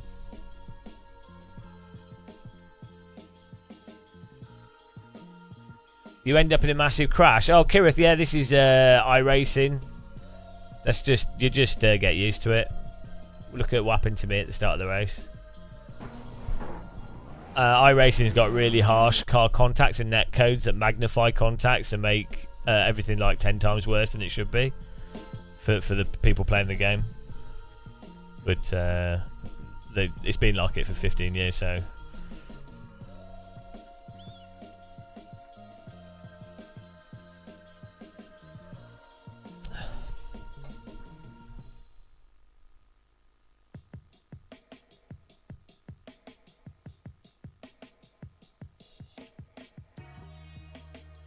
Oh, this is all right up through here. Ah, you lost your form. Well, I mean the licenses don't really mean anything in iRacing, so I wouldn't worry about it.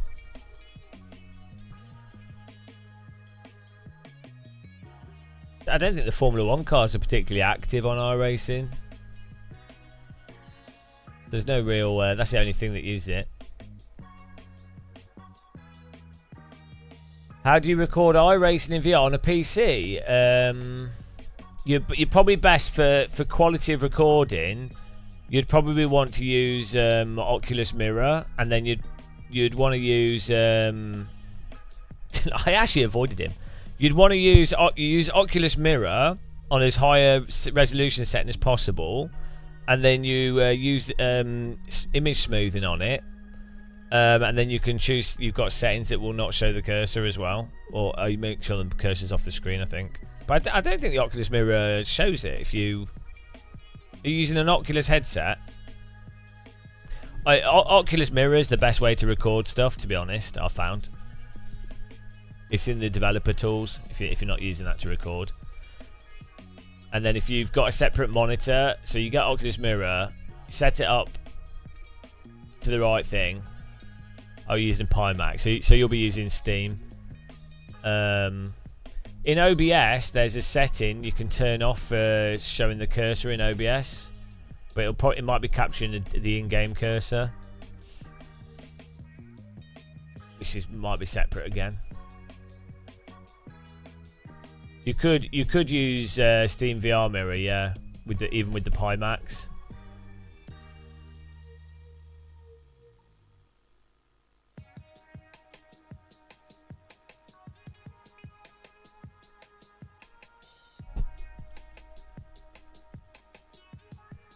Fat iRacing cursor. You could scale the iRacing UI and make it smaller.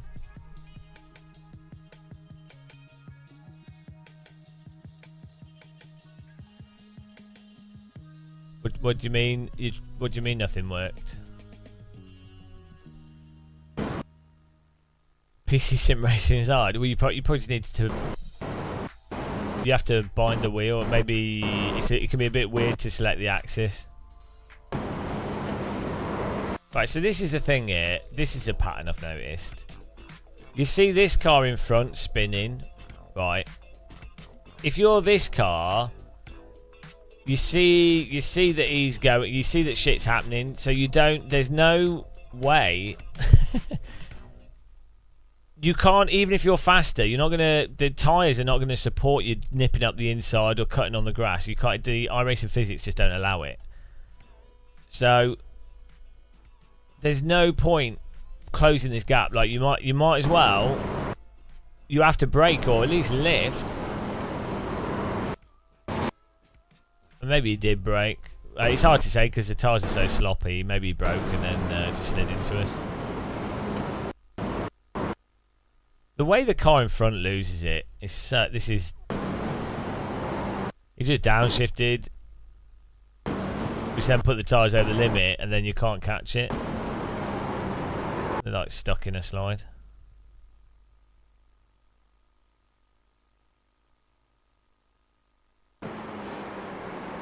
Like, again, this is another. It's another really. In a real F4 car, this is an easy, like this sort of thing. They would just counter steer it.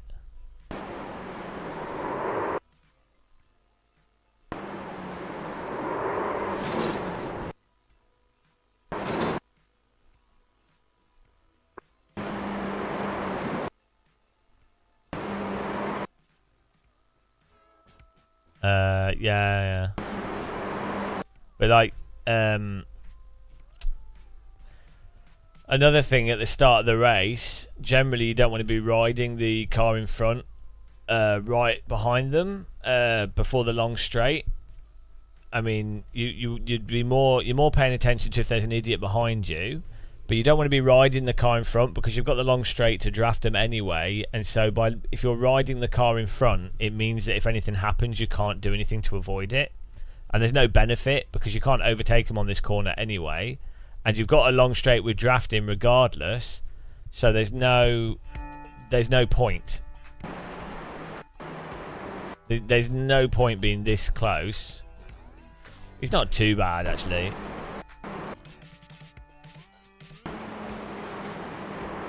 It's a really common place for people to spin on iRacing. In most sims, people tend to just run wide here.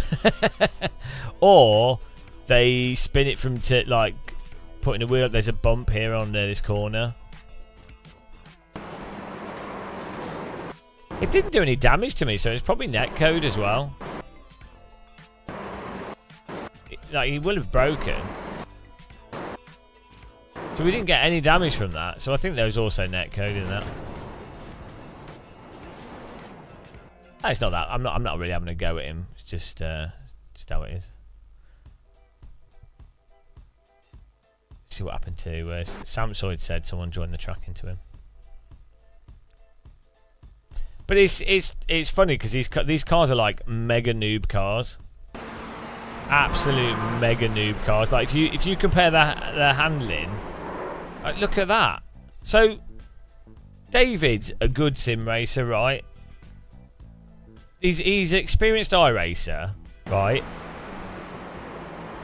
He's had to push the brake and the accelerator to catch the car here. He's a really experienced iRacer. Like, I know everyone knows that there's the tire model issue, even though iRace is the most realistic sim. But it's pretty funny when you have, like, you know, people that do coaching and are good sim racers succumbing to the most, you know. What chance do, like, noobs have?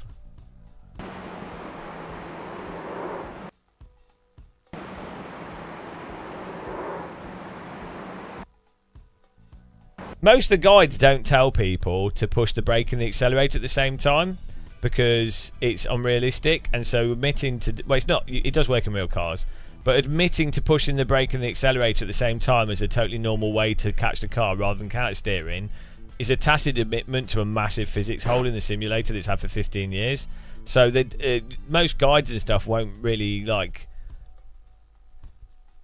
They won't do a guide for iRacing and start with, yeah, this is the reality. This is why I go on about it non-stop, because I'm the only dickhead that will keep saying it. And like so many people, most people just ignore it. Yeah. I can see why they ignore it. Alright, I want to see this track join. Go and subscribe to Sam Soy, guys. He's quick and good. Quick and good. He's actually decent at driving. He's actually consistent as well. What happened here?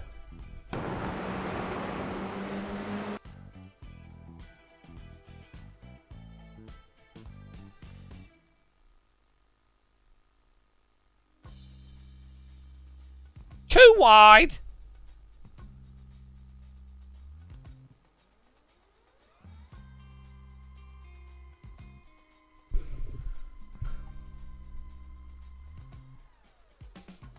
Oh, here we go.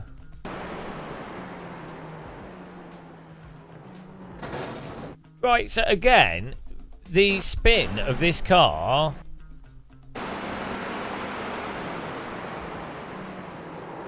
he has downshifted whilst turning, but it's uncatchable. The tyres have turned off, so he's tried to catch it, but it's not going to work, and then it just keeps going round, and then he's rolled out into David. There's nothing he can do. I mean, where'd you go? You have to assume that he's going to hold the brakes, but he doesn't. Right, genuinely, right, I think over 60% of crashes in iRacing are due to the tyre model, which they are fixing. They put a post out. But isn't it like, why is no one else as obsessed about this as me? Why? Come on, guys.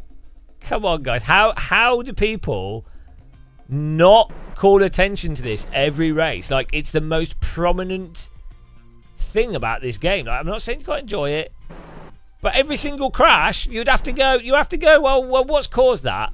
Okay, he's gone too fast in the corner, he's turned too much, but fundamentally, he can't catch it because it's physically impossible. No, Simon Orr, you would just counter stick. Like, you have to be doing something really bad. No, why are you making excuses? You can catch mental slides. I mean, it's possible. It's possible, but it's like, isn't it weird that every single spin in iRacing is it like a really slow motion protracted slide, like to shoot like a really drawn out. These aren't like, normally in reality when the cars lose it on slick tyres, it's normally like the driver's like hustled the car in too much and it's like it's gone pretty quickly. It's not like they've just turned it a bit too slow and do you know what I mean? It's that's the difference. It can happen, and the driver, obviously, this is how you can get away with it in Sims, is that you can have slides like that, and then players will give it the benefit of the doubt.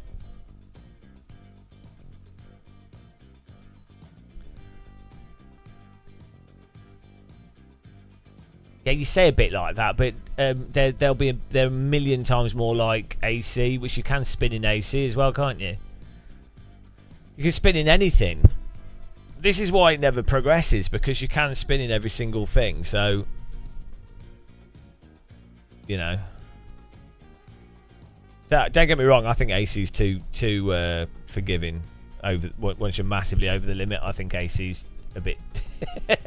AC, you can recover you can recover really big slides in AC, like really, really big slides. But you know.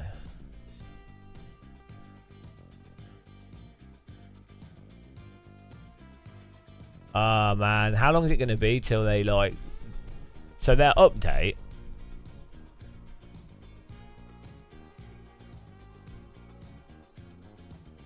Here we go, look. That's what they said. But as I say, like, I know it's mental. I know it's mental me playing this game and saying it all the time. I know it's insane and I know it's stupid, right? But logically speaking, is it more like it's counterproductive for me? It's dumb and it's tedious, right? That's fine. But is it more stupid to be playing something and go, oh, that's why that happened, and isn't that a bit incongruous with everything you know? And seeing that that's causing so many issues and it never being resolved, and so obviously you'll mention it. Is that more mental than going, let's just not mention that at all? Like, I am moaning Go Tech. Like, which is actually, like, think through it logically and rationally, which is more mental? Someone saying how it is, they might be in the minority, and it might be tedious, and even they think it's dumb themselves, and they think it's boring, it's not entertaining, right? Or a majority of people absolutely ignoring a fundamental, massive issue that, you know, you can't deny that it's a core thing. Like, if you have something similar in something else, like, that's what drives. Like, so what makes me like bother to continue is the severe lack of other people saying it. So, like, if I'm not saying it, who else is going to say it? Because they're not. But the annoying thing is that forces me to be in the position of, like, when EA WRC releases a complete joke of, like, a stuttery game, like, worse than their previous rally games. You know, I like to be positive, but then I have to say that I can't just go. Well, I can if I just want to make money. I can just go, oh, it's fine, whatever. But, like, this is the problem. This is how capitalism ends up silencing people. So,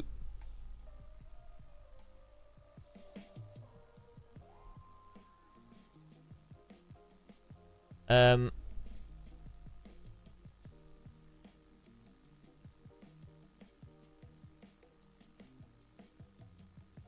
if a building's on fire in a certain way, or like you have something that's really broken, you should really say, like, oh, like, so the fundamental tenet of racing simulator is that it's realistic. So then to have something that's really gets in the way of that would seem to me to be a very important thing, that anytime there's a crash, anytime that you know, when you see, you would have to mention it, and people don't at all. They go, I don't, you know, it's very hard, or, you know, yeah, no, it's tricky, yeah, you know, you just have to focus on the positive. It's always like some, like, separate thing that's a justification to get around the truth. Just like the truth that Game Tech is going to get a virtual pinball machine.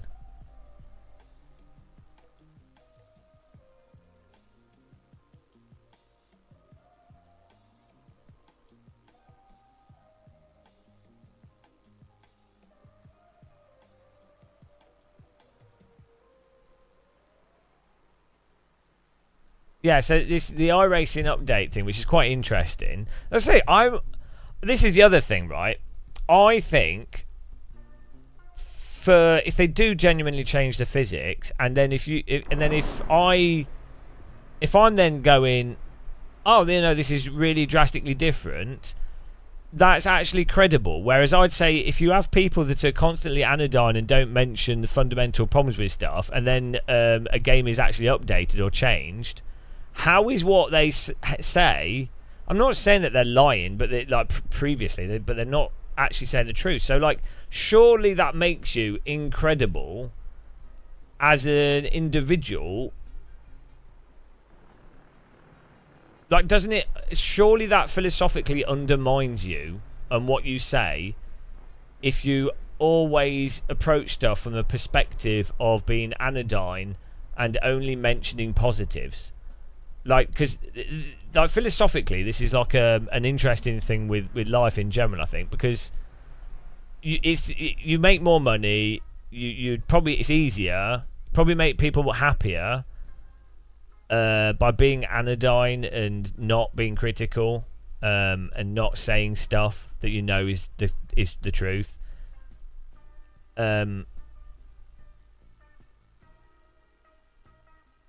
But I think if you know what the thing is, you are lying, aren't you?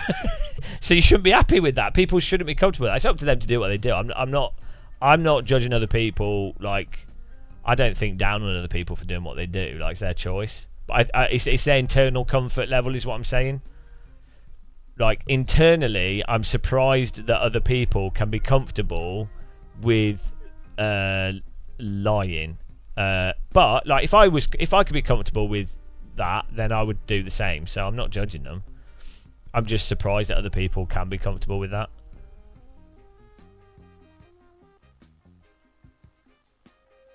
Same with, like, you know, it's like anything. It's like salespeople and stuff, and obviously it's not clear cut. There's gradients to everything. You know, things are quite complicated. So, you know, you can sort of take a very simplistic look at it. Everyone compromises to an extent, obviously. So.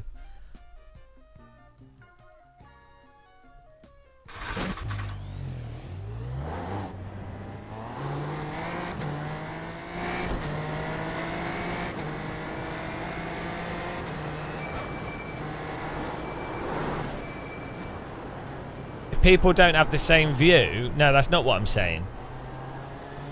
No, because it's an objective fact that iRacing has a massive issue with its physics. So it's not about having the same view. So that's another. You can then go right. It's all subjective. So this is another way of undermining it, and a way for someone to hide in subjectivity, because they can go, oh, it's subjective. I'm not being dishonest. I'm not being dishonest to myself. It's just subjective. Therefore, I'm not lying. It's very convenient. Some things will be subjective, and in many cases, some people will be unaware of things. So from their perspective, they aren't actually lying. So that's why I'm saying. That's why I specifically said. You can't. I'm not judging other people for what they do, because you don't know what things they're actually honestly aware of. But damn sure with iRacing, nobody that's driven a real car can you know, you could not think that the way the tyres get stuck in slides. iRacing know it's a problem. iRacing have publicly said it's an issue. They are doing a new tyre model. So, or they're changing it significantly. So it's not. But I'm saying it's not even just iRacing. I say with a lot of things. Like, to be fair, tyre physics are quite complicated and nuanced. But like WRC, for example, at launch was like stuttered, didn't run well. Objectively, as it has lacking content, it's a worse product. You can still, so subjectively, someone can still enjoy a worse product, and they can still have fun with it, and someone can still buy it and enjoy it. That wouldn't be being dishonest. Being dishonest would be mitigating the objectively bad components. No, because okay, so game tech, not everything with a video game is necessarily all broken or all bad. So the issue is if someone was pointing out like, let's say they were a huge fan of WRC, they really enjoyed it, but the game stutters because of shader caching, right? And then if a player of WRC was then going, guys, this game is stuttering because of shader caching, and it's really making it hard to enjoy. It's giving me a headache. And then but they said, I really enjoy the rest of it, so I still play it because I actually enjoy the other parts of it, but the stuttering is actually really annoying and really difficult. It's giving me a headache. It's really hard for me to play, and I don't think a AAA title should have stuttering. Right? That would be fine, right? And what you would then go is you'd say it would be really weird to then go, you shouldn't say that. You can't say that. It's subjective. Or don't play it. Don't play it. Don't play it at all. Your criticism has been valid. Don't play it at all. It's like, no, like they're still enjoying the rest of the game. The stutter's just a problem. So it's just saying the argument. Well, first of all, it's straw manning what the other person's saying, because you're assuming that they don't still derive other enjoyment from it, and then it's a Machiavellian way of dismissing what someone's saying whilst seeming reasonable. So it's actually a very dishonest conversational technique.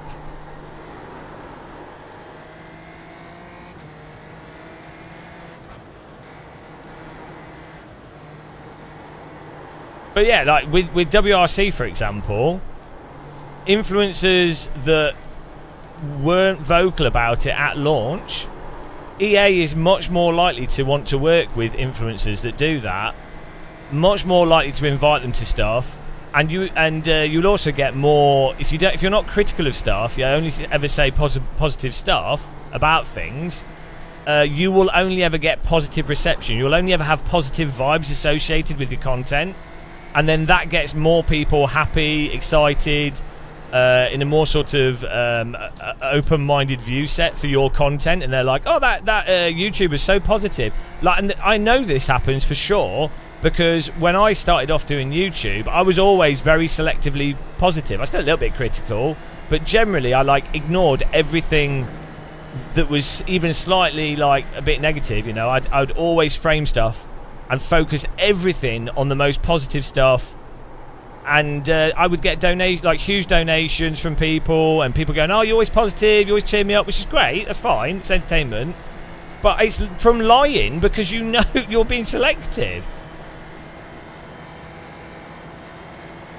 So, as I say, that's an individual person's choice. So I'm not having a go at influencers that are. I know some influencers that are always positive, and they're nice people. I don't have anything against them at all. It's an individual person's decision as well. I don't judge people by what I think is, people have different degrees of what they're comfortable with, so it's up to them. It's not positive or negative as far as I'm concerned. But the negative is when people shut down the conversation on these things. That's what worries me. It's I dislike the censorship component of it. I'm pro people to be like shills if they want to be. I really don't have a problem with that. I have a problem with a cultural censorship, basically, that occurs, and then is denied on such a high level, like especially in the West. Like the people in the West will they'll be like, Russia, communism, don't get me wrong, there's mental censorship and stuff. You get put in, there's crazy shit happening everywhere, so I'm not, to be clear. But it's so funny how they're completely blind to the degree of censorship that you have in the West through part of it is like profiteering, part of it is to not even money related. It's people not wanting to upset other people, people wanting to be come across as friendly and likable, people wanting to be likable because it's framed. That's the other Machiavellian part of it that's crazy. It's framed as negative. Criticism is framed as, by default, being negative, when it shouldn't be. Ideas should be attacked. People shouldn't be.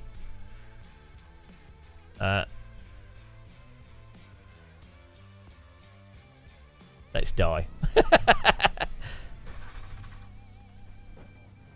Random call side. The powers that be aren't interested, so they'll move along and do what they've always been doing. Yeah, that's true. Yeah, well, you know. the overall thing. Well, that's why I think people just have to do whatever they feel that whatever they want to do themselves.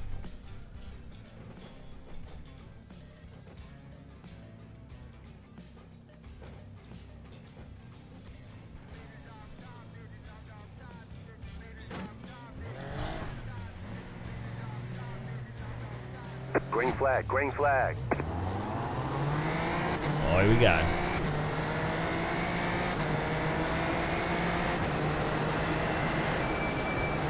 Left side. There's an incident ahead. Stay on the right. Stay on the right. Stay on the right. See, I want to back off here to give a chance to the cars in front. What I mean by back off is just not attack. So I'm not doing anything erratic. But as you'll notice, you'll still get swamped by the cars behind you that don't have that as a concept. So you're trapped into this zone of death. There is no real, like, there's an average you can do, but generally speaking, Car on your left. There's an incident ahead. Generally speaking, that average is still very low success. Slow car ahead.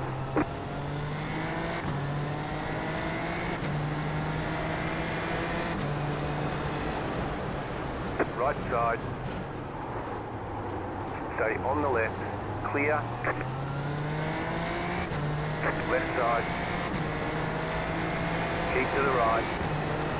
This guy, he's slower than me. Still there, hold your line. So if I let him pass, he's then going to end up blocking me probably. But if I don't let him pass, from how he's been driving before these corners, I get the impression that it'll wreck me. Hopefully he's fast enough to catch up with these guys in front, we'll see. But now because I let that go past, that's opened it up for the car that's behind us to now go for a move. So this is the problem, like... Keep to the left.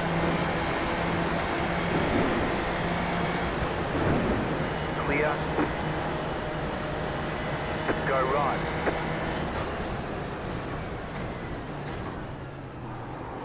If it wasn't for like the really violent crashes in the netcode, this sort of situation would actually, I think, be a lot more enjoyable. You know. Still there, hold your line. I get it's fun though, isn't it? It's fun having explosive cars. It's like GoldenEye. It's like Golden Gun in GoldenEye. Instagib, vehicular Instagib. There you go. There he goes. See, I could tell that driver would have probably wrecked it. In the end, he's wrecked himself.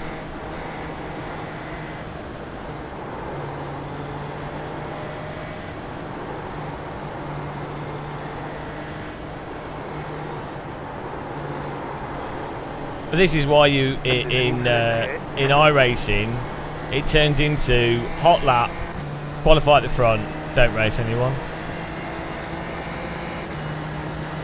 I really like the spray effect in this.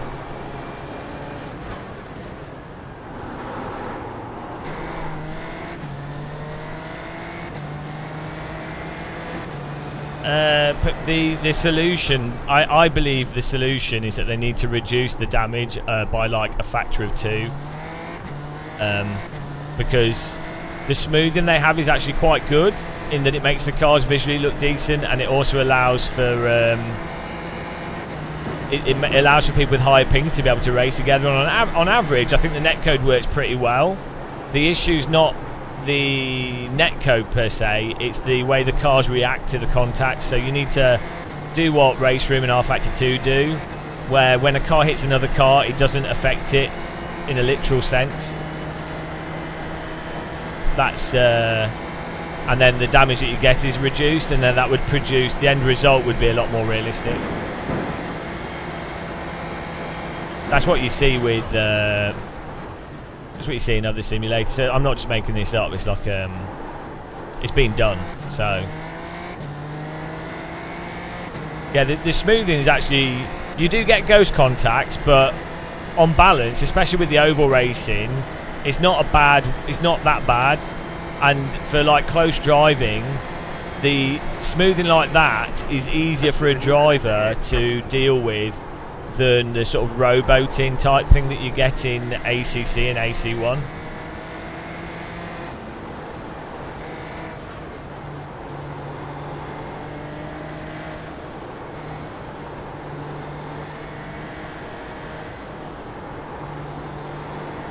But even within their current design that they've got now, a big thing would be just half the damage. Like you could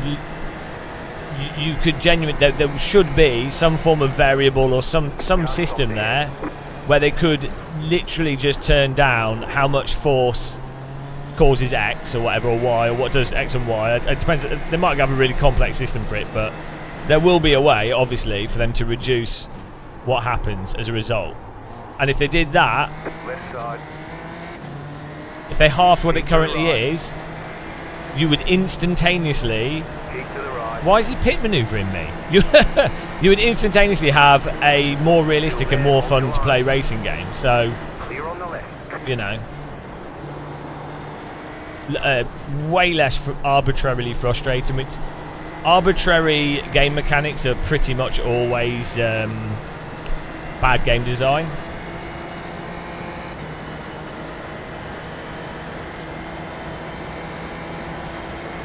Yeah, the problem with doing ghosting in racing games is it establishes a expectation for players that a car might be ghosted, and then I don't think it's... I think it could... So ghosting, I think, has a place in like rookie series and really like newbie drivers, like absolutely newbie drivers.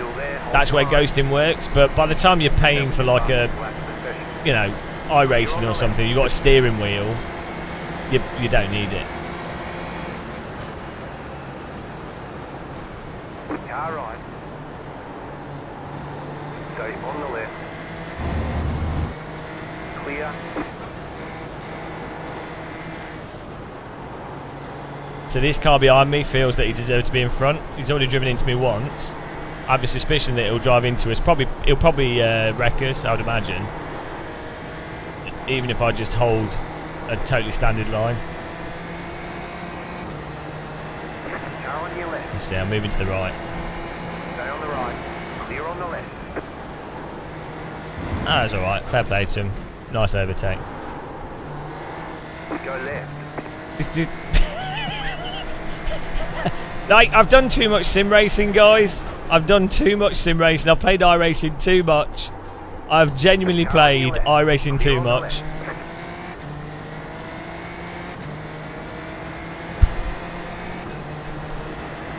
Left side. You're losing on the car in front. The gap is 2.3 seconds. Keep to the right. Clear on the left. He's doing the Joker lap. He'll come back in a minute.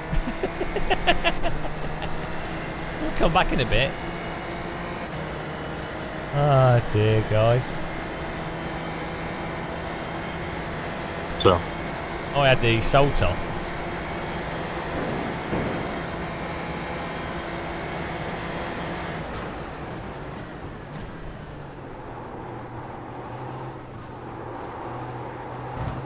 Do I have damage from a contact earlier? My car seems... I think we might do. Clear. Did someone drive into us? Let's see. This is fixed setup, but we just did a race earlier, and we same in this car, same settings, and we were like 9th. We were keeping up with people fine. Everyone seems to be just whizzing past us here. I'm not sure why. Maybe I just need to be driving a lot harder. Let's see.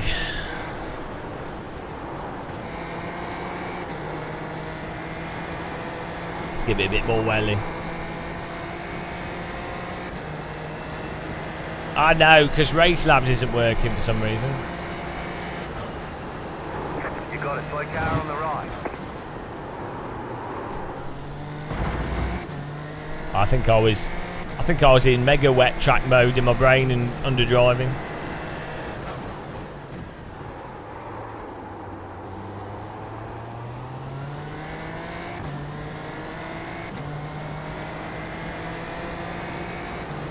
Electrical mummer. You can. I think iRacing actually does have protection against that already. Like you have a packet loss detection. I remember. Do you remember that in people used to do it in Quake 2? Yeah, iRacing did a really good job with how the track gets wet and dries off and all that stuff. I don't think it looked that good on the settings, but it works nicely. Spray effect looks nice.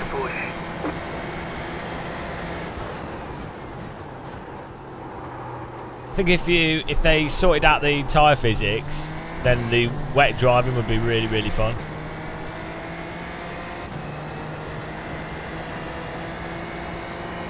New fast flat for you.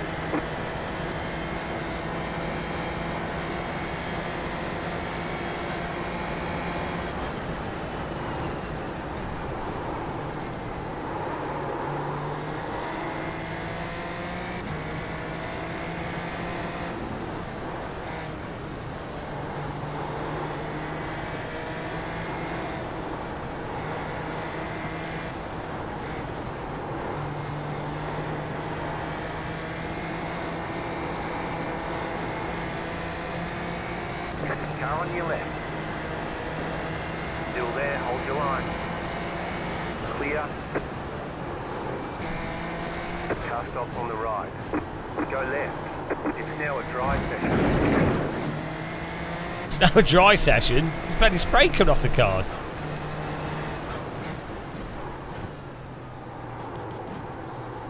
Car on your left. Clear on the left. Pungaloo. Car on your left. I think it could be. Still there, hold your line. Stay on the right. It just doesn't let you. It doesn't let you drive properly. Which I think is a bit of a problem. It is fun racing though.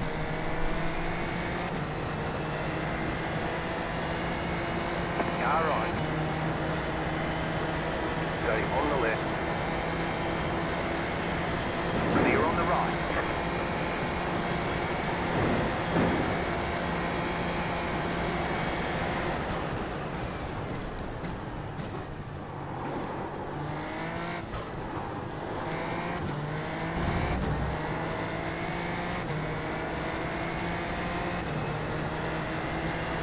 I think we must have damage here because we are really dropping off. Don't know when. Did we get hit by someone at the start? We must have done.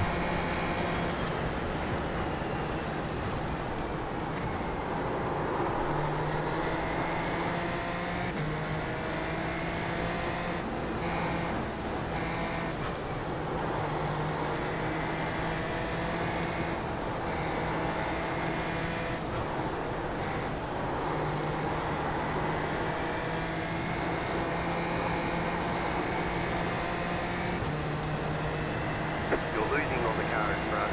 The gap is 1 second.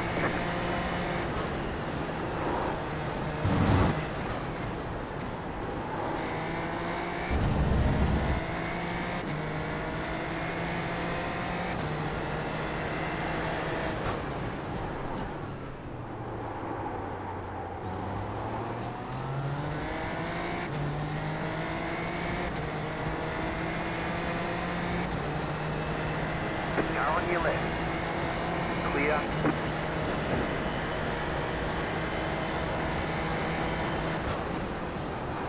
Well, should I pit for dries? I don't know if we can.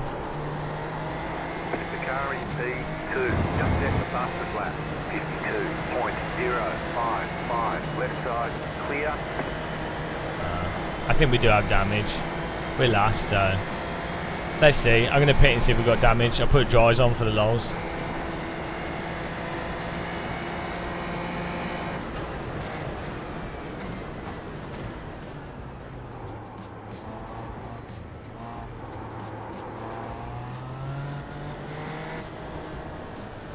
We normally finish this race in the like 10 to 12 or something. So it's a bit. Pit boxing 10. It's a bit weird for us to just be dropping back so much. Pure pace, yeah. No, I don't know why. 3, 2, 1. Right here.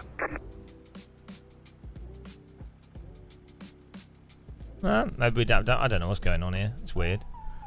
Last race we did in the wet. Okay, go. Last race in the wet we were think we finished 12th. In the dry races, we normally do even better. Don't know what's going on. It's really weird. Maybe they've got dry tyres on.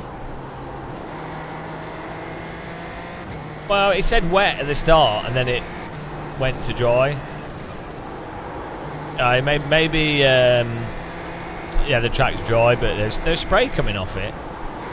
Maybe it was the wrong tyres. Must be that. Yeah.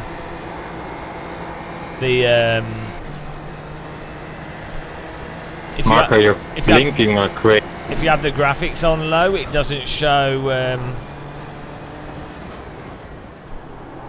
It doesn't show the tyre treads for some reason.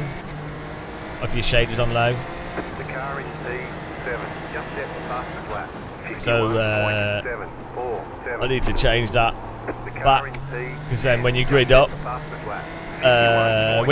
you can then see what tyres other people are driving. If you're on a session, you don't know if the track's dry or wet, and you're like, oh, I wonder what most of the grid are doing. You can then see what they're doing. And hello, Fid DeFerro, how's it going?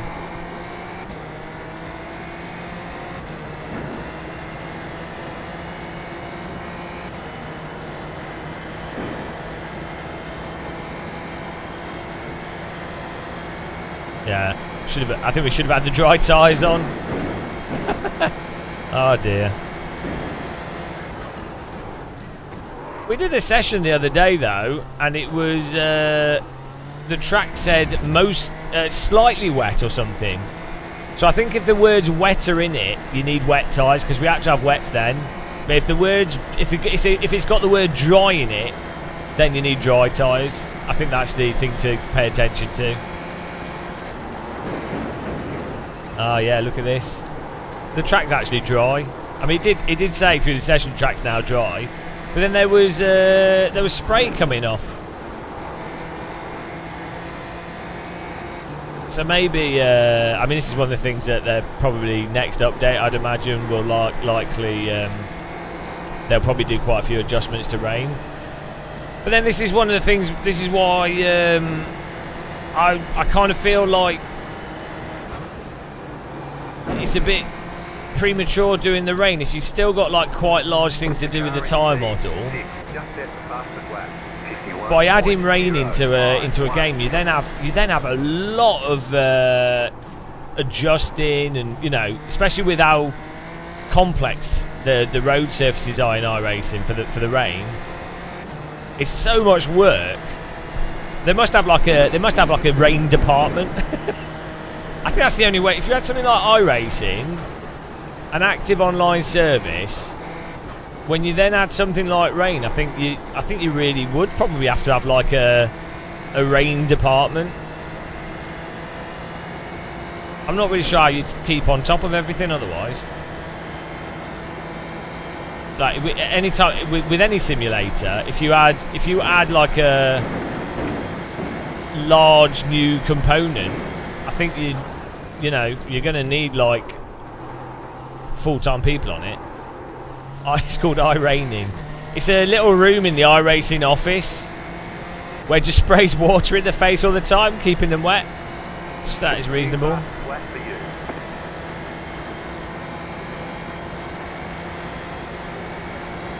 I think that's a good idea. I'm full of good ideas.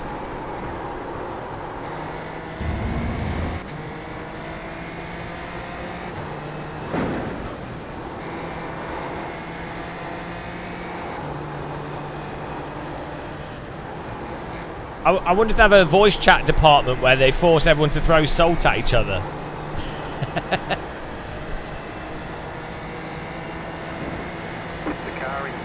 That Matt Walker, yeah. To be fair, I was being very naive. Yeah.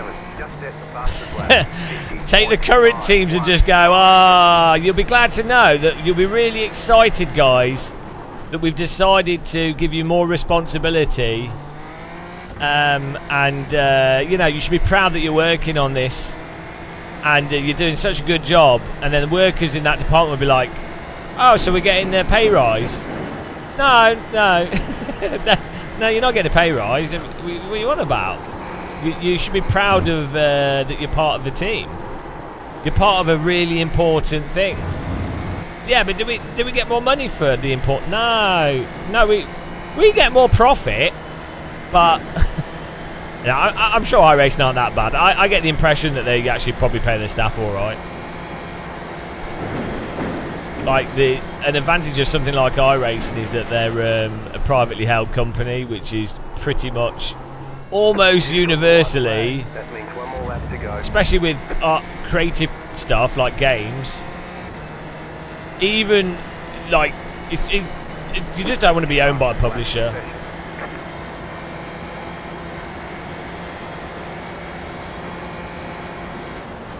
I haven't tried the HUD, no. I'm kind of happy with how my HUD is already.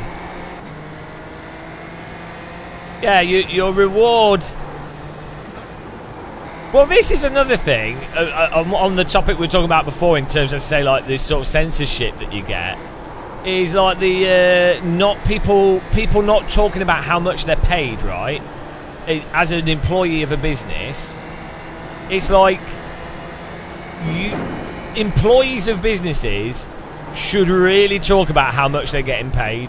Like, it's always in the benefit to talk about how much you're getting paid, and it's been culturally indoctrinated into employees to be like, oh no, we don't talk about that because I might find out that, oh, I'm being paid more or less, and then it's awkward. It's like, no, yeah, it's business, so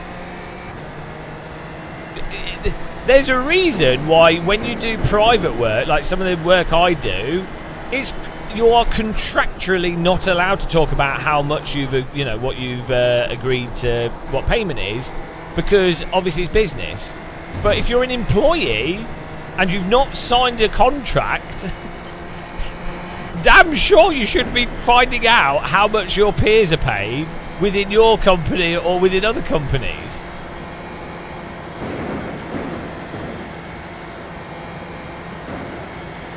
And you shouldn't be like bitter at other people for getting paid more or less, but you should be like, right, now I know how much am I, what am I doing? How much am I getting paid? Like, at the end of the day, an employee is only going to pay you less than the profit that you earn them. Like, otherwise, they're not very good at running the business. So everyone should be totally happy with it. Bring it back to the pits. We're going. You know, everyone should be like even the employer should be like, oh, yeah, we want staff to be paid a fair wage for the work they're doing, for the profit that they're deriving to the business, because they're more likely to stay in the business as good workers. And you want good quality workers in the business. Like, you don't want shit people. You want good people. You don't want them to leave. Yeah, it's a surprisingly thing, Macintosh, man. It's quite a surprisingly common thing in the UK for people to get really like riled up about it. I think the culture of it's changing. I think, from my understanding, in America as well, it's even worse. Like in the UK, it's more common. What's funny is like, I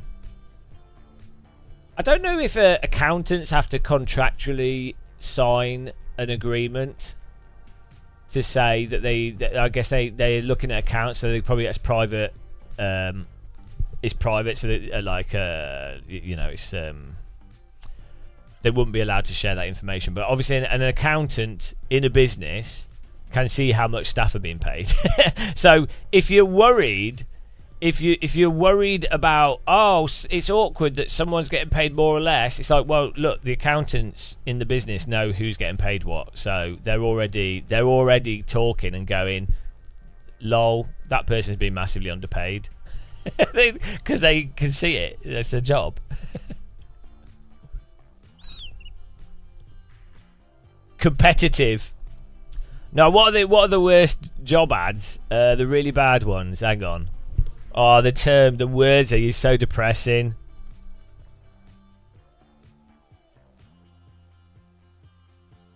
It's like the work hard, play hard stuff.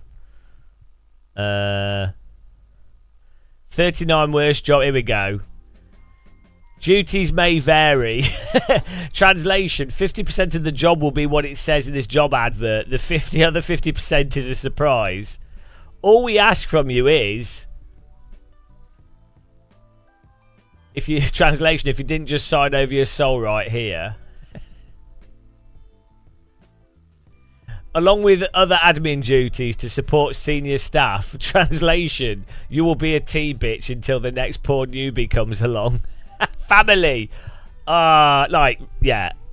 Family. That's the worst, isn't it? It's like any like businesses that I've been around, like small businesses where they're actually genuinely really good, like really good businesses where they have actually they are working like a family, like they're genuinely very good businesses. They don't say we're like a family. the ones that have to say we're like a family are the ones that are not like a family at all. Like the way it works when something's like a family, you don't need to say it because it's inherent. Do you know what I mean? Oh dear. We're back to the Democratic People's Republic. Happy to work in a fast-paced environment. Get ready to be pushed in at the deep end. Training's for wimps. No. Happy to work in a fast-paced environment is also willing to deal with poor planning from leadership. willing to work overtime due to the planning being a complete shit show. Willing to sacrifice time and effort due to a cock up from someone higher up. Daniel Cornflake, when they say that it means there's 50% friends and family, the other 50 after work. Oh, yeah, that makes sense. Ability to multitask. You'll be doing 3 people's jobs, but we'll just pay you for the one. Good communication skills. The ability to not piss everyone off would be great. That is so true. That's why I can't ever get a job. Oh no. See, this is why I have to do this.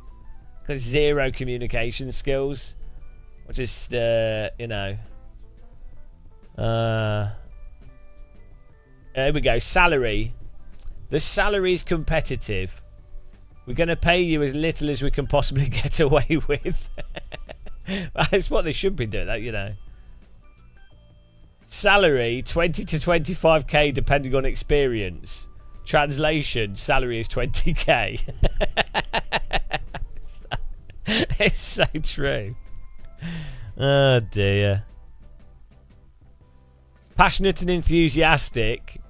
Translation, you'll need it because this job is so boring.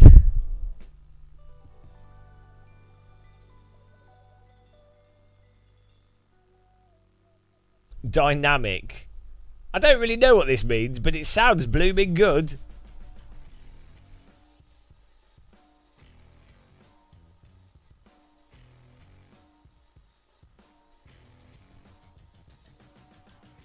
Genuinely committed to the role. The last 10 people left within 12 months.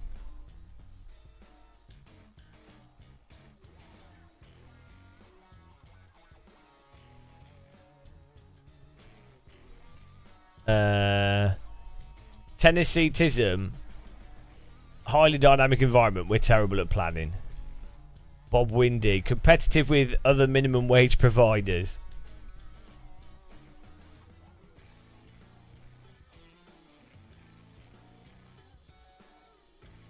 Able to exhibit a good sense of humour. Translation. We don't want anyone who's easily offended by our crude jokes and taboo conversations. That goes like both ways as well. I think like the good sense of humour. Like what? Who, according to who? Like, yeah.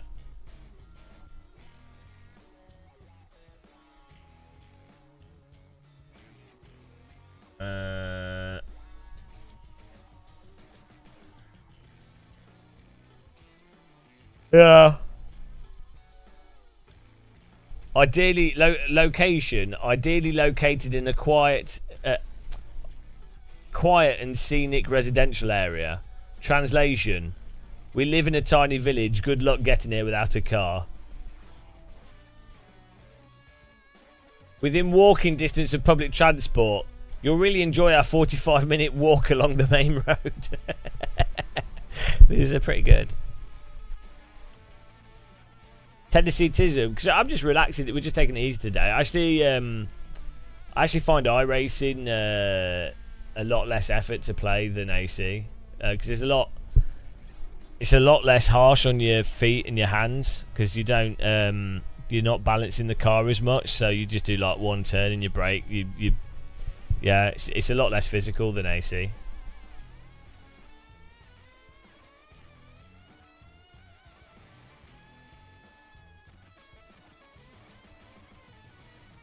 Oh dear. Yeah, the whole thing now is that, have any of you guys in chat had to apply for jobs recently or anything? Like the amount of like form filling and all that crap, and you know it's like probably most of it's a waste of time. It's terrible. It should be like, I think once you're already in a job, if you're like vaguely competent, then people will want to employ you because there's normally other jobs available. But if you're not in a field and you're trying to get in and you have to do like, and you're not going through because you know someone that knows that there's an opening and that they know that you're a good fit. If you're going through like the job application process, it's the worst thing ever.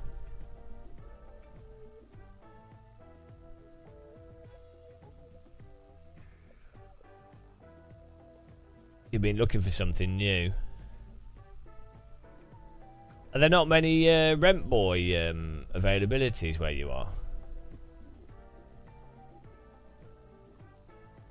I would have thought that. I'd have thought that they were just everywhere. Pays quite well. I should know. BC, I guess for most people, the naming of the job is the real scare. They hardly ever explain what you're really going to do. Oh yeah, job roles. Are they totally made up titles? That's a good one.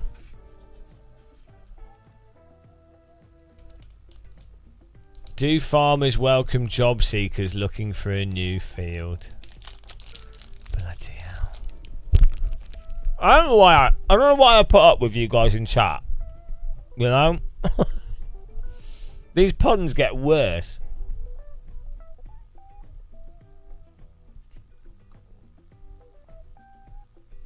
Here we go. Overused resume words. Innovative. Dynamic. Motivated. Results orientated. Team player. Problem solver. Entrepreneurial. Right. If you're entrepreneurial, no, to be fair, like if you're in a big company, having someone that's entrepreneurial that will extend the business is quite good, obviously. But generally speaking, if you were like really entrepreneurial, you probably wouldn't be the type of person that wants to be employed in a business. Like the people I've met that doing startups and that type of personality type, they really don't want to be employed. like even the contracts and the work they do is specifically because what happens is if you start businesses and if you're vaguely successful, people want to buy your business very quickly. Like they want to employ you because they see that you're making profit, so they want to capture the profit because obviously you've already demonstrated that you can generate profit, which a lot of people can't do of their own accord.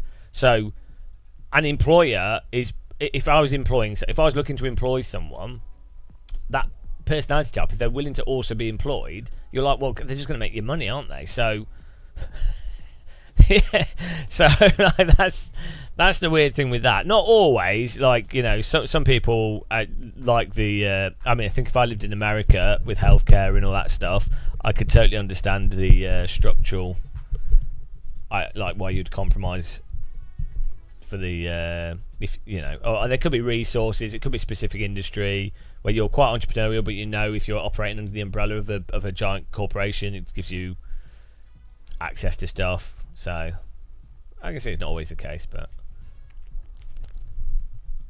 I mean, dynamic. There's that thing now where marketers always say they're excited.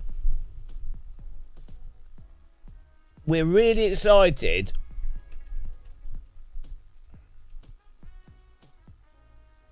You don't need to say it, do you?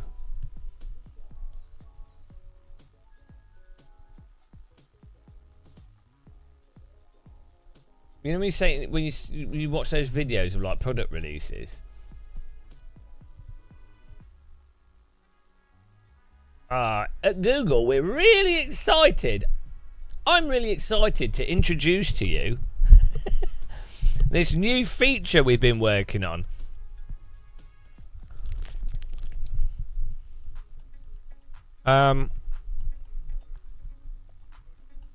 Mind you, I'm really excited to drink tea every day, so maybe they genuinely are really excited.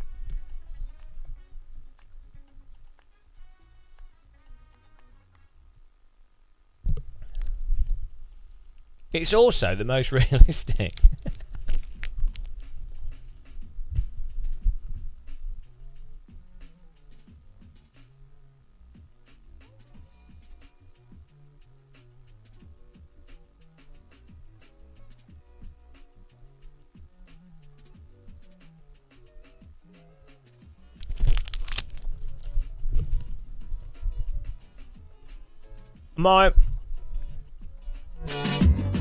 Yeah, but we've got the new Game of Muscle theme tune produced by AI.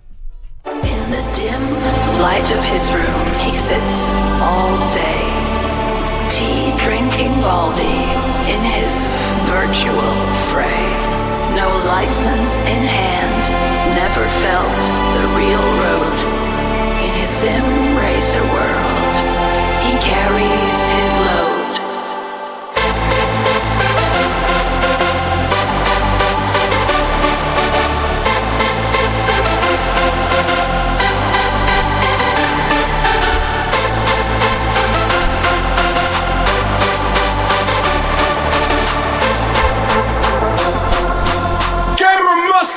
Here we go!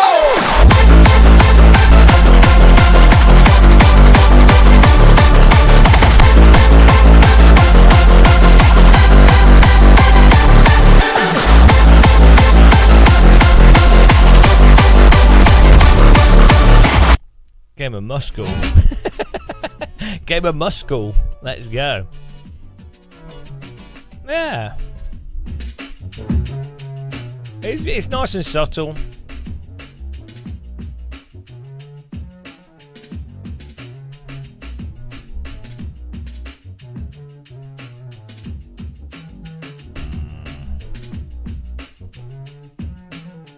Here we go. So this is what was in the iRacing post. Our engineering team have numerous physics engine and time model projects underway. Numerous projects. They can't define one, so that puts me in the field of skepticism of if anything will happen, because you would have thought iRacing would say in the developer post, we realise that our time model is one of the worst in the current industry, and as a result we're working on rectifying the issue of the tyres. And this is what we're doing. This is what we're doing.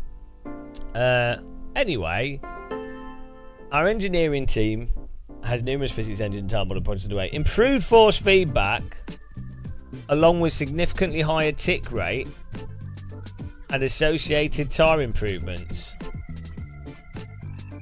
We are advancing our force feedback systems to provide an experience that much more accurately produces the torque that the driver should feel. Now, the problem with that, right, if you actually delve into that, that could actually be a real negative, because realistic steering can have less detail and less information than unrealistic steering from a simulator, which would, though be arguably more realistic, be objectively worse in terms of giving detail and stuff for the driver to drive from to make up for what you can actually not feel due to it being a sim.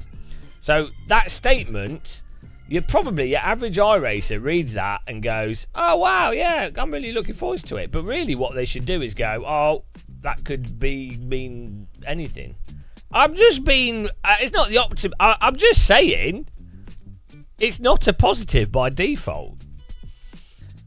Oh, he says here, and there's also smoother, quicker, stiffer, and more stable. Hang on.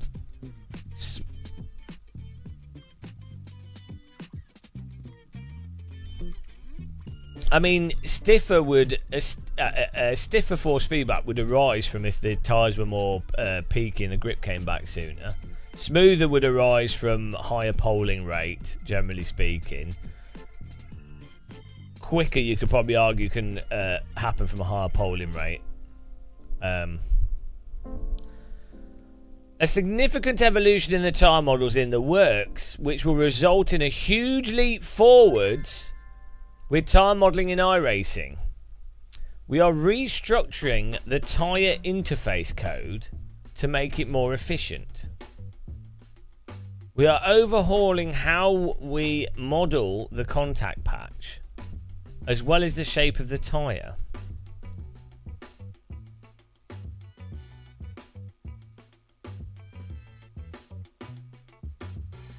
This will result in more accurate dynamics and wear across the shape, as well as better moments. As well as better moments. I mean, you could not actually get any... They might as well have just written, we're still working on the tyre model. Like, the thing is, you read that and you might think, oh, they've said something interesting there, but actually, they haven't said anything other than that they're working on the tyre model. I mean, could be, like, for all we know, for all anyone knows, the shape of the contact patch might not be the most important thing. I mean, obviously, probably it's important with their model, but in terms of it being better or worse to actually drive and play, that's not necessarily a positive. Really, if they said, we realised that our tyre model is woefully inadequate compared to Sims from 20 years ago, so we've abandoned our overly complex tyre model, and we're now going to a simplified, a more simplistic model, which allows designers to get the results from the car more quickly and develop the vehicles faster.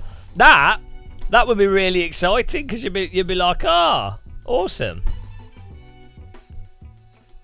But yeah, they didn't really say anything there, like that other than they're doing stuff, which you would assume. But I mean, they're always doing stuff, so here we go. This will all be tied together with more precise and lower latency core physics engine that's been re-engineered to better leverage modern PC hardware. That's nice.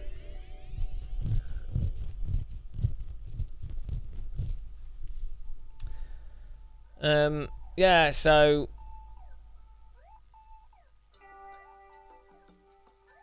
but yeah. So I mean, you're probably looking at, I mean, what, years? Absolutely years. Martin Hall, yeah, no, they do different tyres for the different cars in general as well, but like it's still using their iRacing has always driven the same as it has going back like 15 years. Like the fundamental driving is the same. They've changed it, they've done stuff, but the approach, how you have to drive in iRacing is always the same. Which, you know, I'm not saying that's pretty normal. Like how you drive in AC is the same as Netcar Pro. Or actually saying that, ACC is a bit different from AC and Netcar Pro. But before ACC, how you drive in every Kunos game was exactly the same. pretty much every R-Factor G-Motor game, you pretty much have to drive the same. Not R-Factor 2, but like every R-Factor 1 like P-Motor, you had to drive in the same way. You to be fair, you did have cars. You do have cars that like are more or less stable, but the fundamental, like the crux of the meta of how you played the game, basically from R-Factor 1, even Race Room, even AMS 1, all of them, the meta of how you play it is the same, if that makes sense. And like Race Room's had quite significant changes to how it drives. So you know.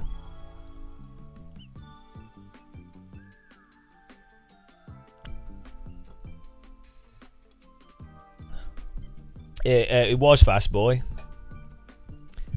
Yeah, AC Netcar Pro wasn't necessarily as bitey in some ways as AC is now, but Netcar Pro had a lot less. Like I think it was the suspension was quite different, but you still drove in the same way. And Ferrari Virtual Academy.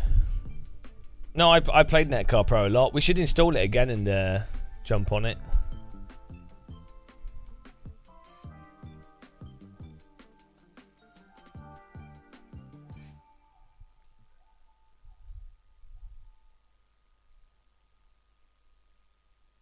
You can just, I think you can download it off. I mean, I bought it, so should be able to get it somewhere.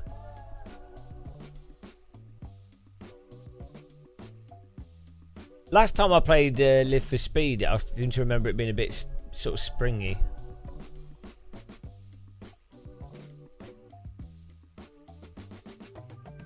I quite like Live for Speed though. I think so for me, I'm not that picky with the different sims and how they drive. As long as you've got a window of controllable slip where you can counter steer, and the back just doesn't go, like you can hold slip. As long as you've got that, it can be.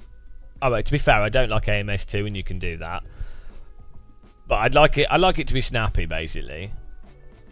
But I think as a basic, so I have a preference to more like so you need that controllable slip window, and I prefer it to be like smaller and snappy and like, you know, immediate. Whereas I'd say, yeah, Live for Speed, AMS2, it's really like overly controllable in like it's a bit weird.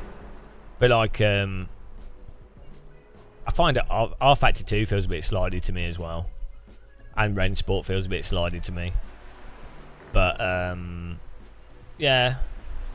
AMS1 and AC are just, I think that's like preference-wise. But basically, from just playing a game perspective, you need to have that controllable slip from low speed, high speed.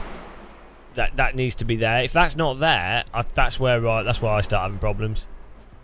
And I'm going to load it up again because supposedly I've not played it since the update they just did. I need to load it up and see if they've got Locked to Horizon. Yeah. Well, someone said that last time, and then I looked into it and it didn't have it. Like it had, you could move the camera, but it wasn't Locked to Horizon. So yeah, I do want to jump into and play it, but if it doesn't have Locked to Horizon, I'll get Motion 6 straight away. So we'll give it a go. Yeah, AMS2. So Project Cars 1, Project Cars 2, and AMS2, all of them drive in the same fundamental way. Like, I think Project Cars 2 and AMS2 are progressively better than Project Cars 1 in many ways, but at its core, I think they all have the same. It's this set of tire model from Project Cars 1, but with tweaks and adjustments. So the meta of driving into the corners a bit fast, riding the accelerator, pushing through the slide very aggressively. That's every SMS game, and even Need for Speed Shift that they did. All of them have that same mechanic. So that's what happened. That's just the fact of the tyre model, isn't it? You're going to notice the same with real car tyres. If you have a specific real car tyre, it's going to, whatever car you use it with, it's going to drive like that car tyre. It's going to have a thing to it, isn't it? That's why I put bicycle wheels on cars, because they're more fun.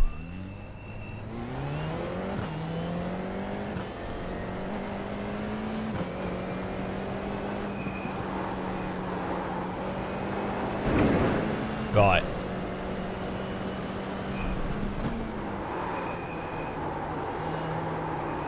Yeah. So it's going to be really interesting this year, though, with... it's going to be super interesting seeing...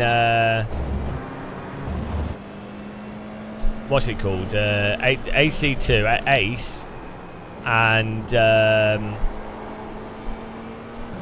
also seeing GTR Revival, because they're gonna have to do a new tyre model. I think GT Revival has the same physics programmers as Project Cars, but they're not going to be able to use the exact same code. So. But then that GT Revival is in Unreal Engine.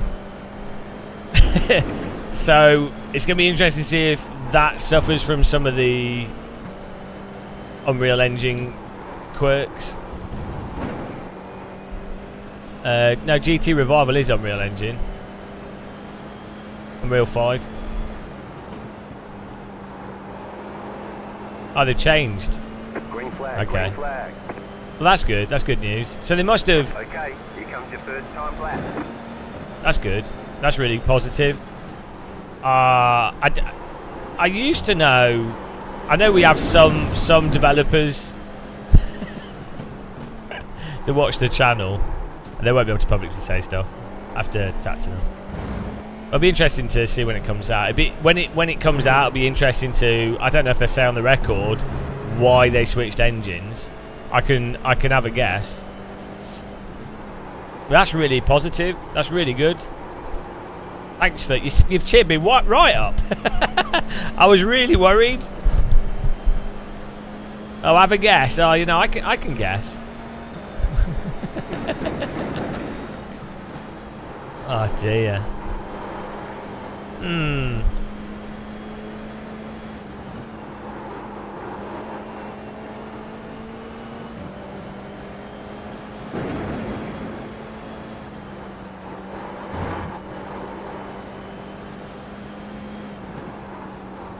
I noticed that a lot of people don't like Brands Hatch. It's really weird. It's like, I don't know why. It's such a chill countryside drive. Maybe not with this car. This car's a bit weird, but like... One more lap. For small cars, like touring cars, vintage minis, Formula Ford, Formula V, all that kind of stuff, Brands Hatch is perfect.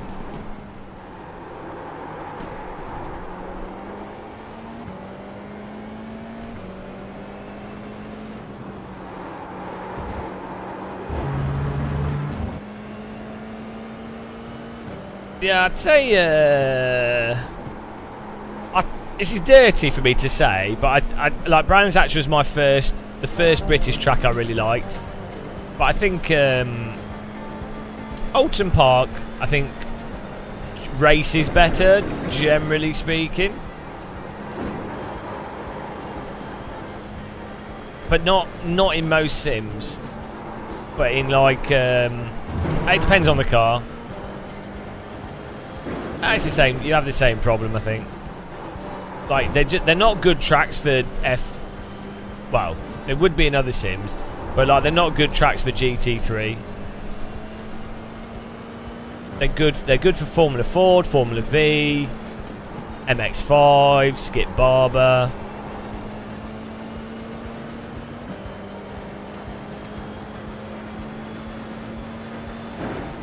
Hello, Minias. Yeah. I've never... Alright, there's chicken flag. Oh.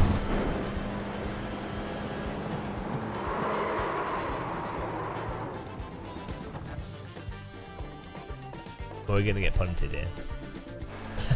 The punt is on the way again. Oh, let's get Race Labs working. So you guys can see where we are. Yeah, we're just taking it easy today, guys. So...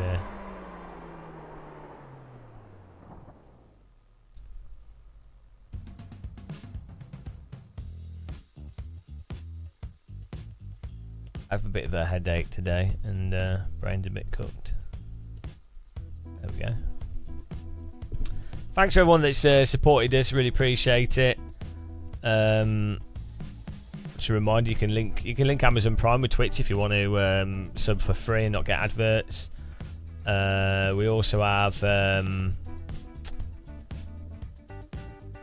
join the teapot if you want to get in there. What else are we doing? We'll be doing more racing with subs in AC soon. I wasn't planning to do any today. I might bop onto AC. Just chilling out there today. We've got for those of you that have joined us, we've got the boss mode. Last night I was making music for the boss mode. And we've got the graphics for race 1, race 2, race 3, and then the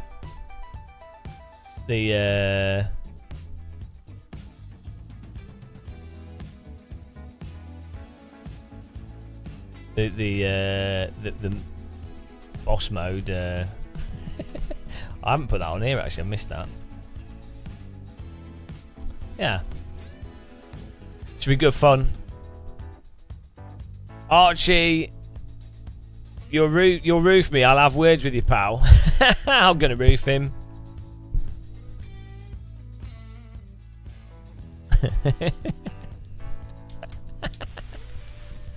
What's he saying? Yeah, Archie R.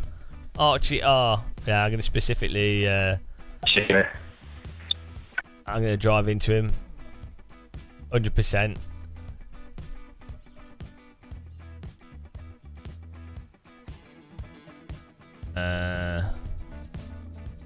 Oh, he's the best. Seat in the house on your head. Yeah, he should enjoy. Needs to learn how to enjoy Brands Hatch like an Australian.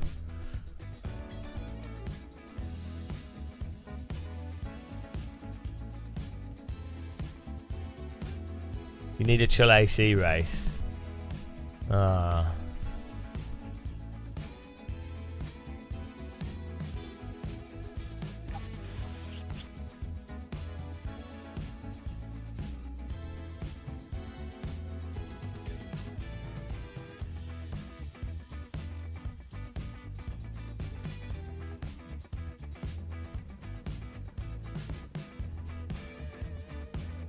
$30 HP a bar.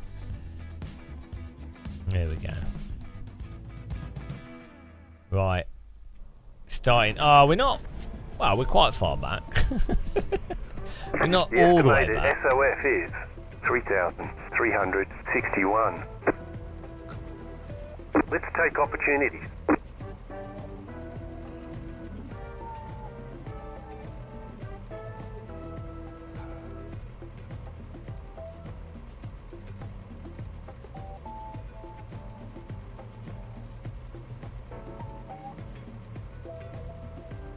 Half the field is on the grid. Oh, half the field. It's a grassy grid. I wonder why it's called a field.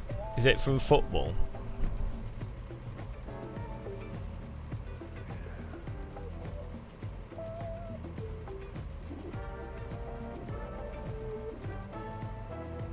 Here comes more moments, yeah.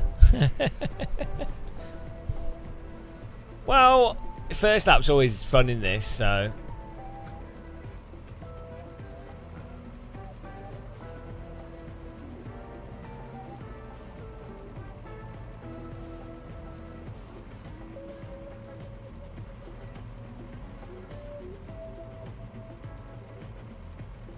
Five cars left to grid.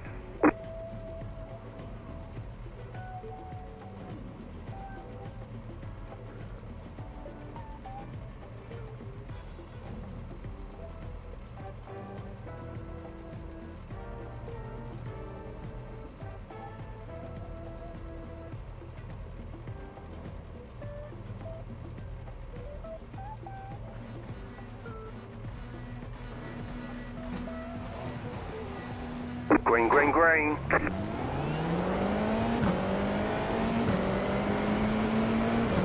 He was caught napping. Iron napper, iron napper.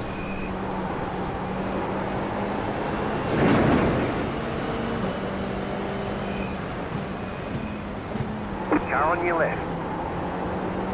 Clear. Well, he didn't make that corner, did he?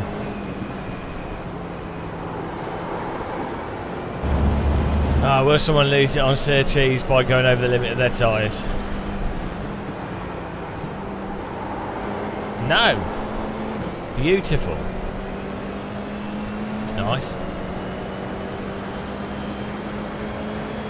Normally by the end of the week, people are a lot better at tracks because they've had a chance to race on it more. There's an incident behind.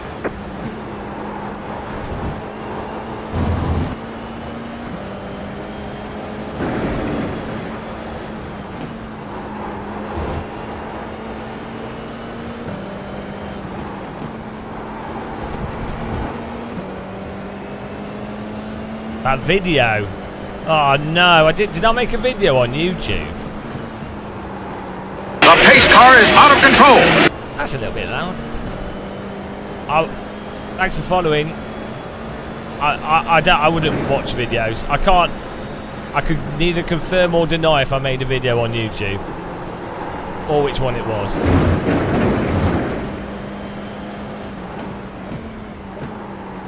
If it was good, yeah, I made it. If it wasn't, I didn't.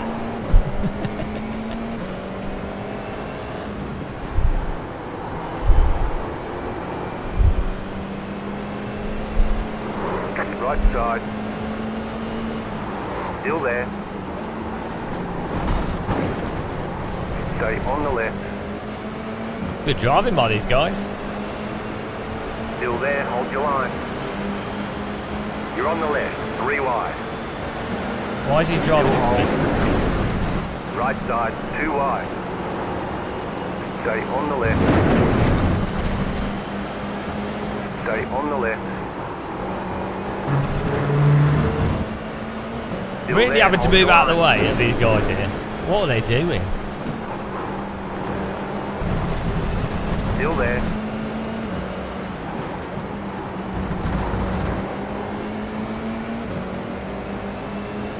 Clear. What are they doing? Oh, he's gone. He's gone. What were they doing? Left side. Clear on the left. It's like hilarious how like aggressive they are. Left side. Keep to the right.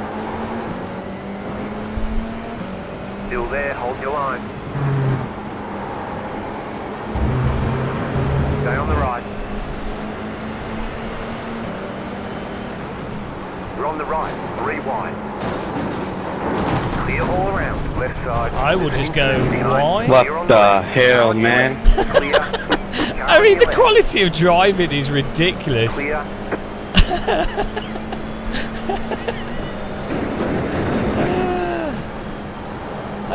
I'm like, I'll just move to the right.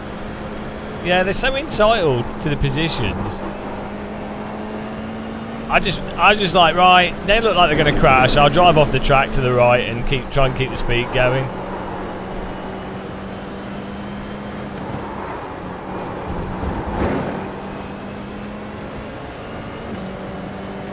I like that you managed to flip over the top of me.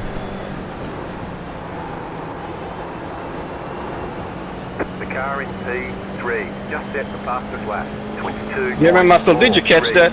You gotta put it on the replay. New fastest lap for you. Yeah, I can't wait to see the the replay of that.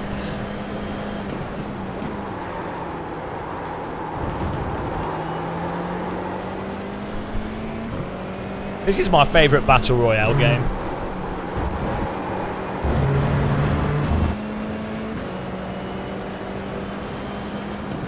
Man, I got 360 no scope right there.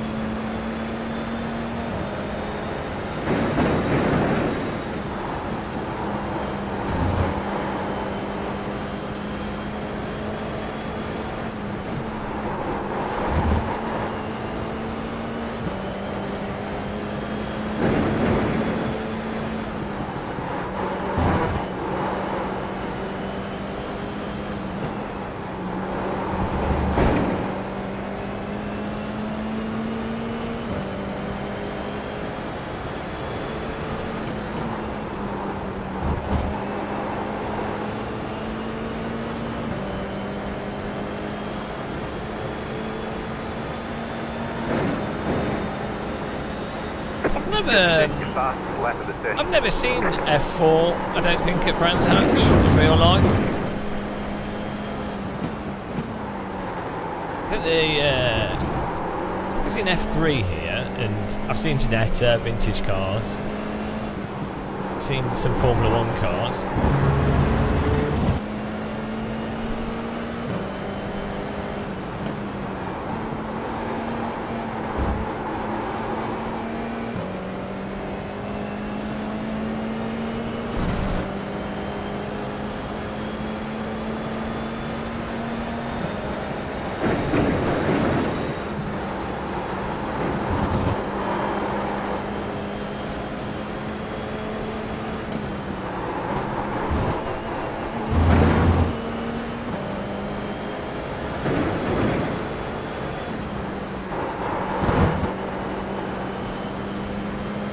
What is his vertical mode? Oh, it's a bit of lock to horizon.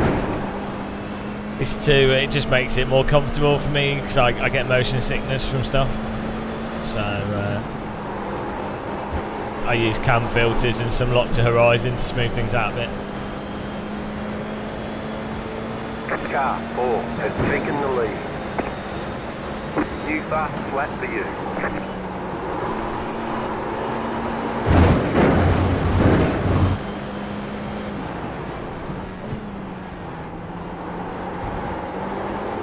Yeah, my driver's listening to heavy metal music and bopping his head up and down.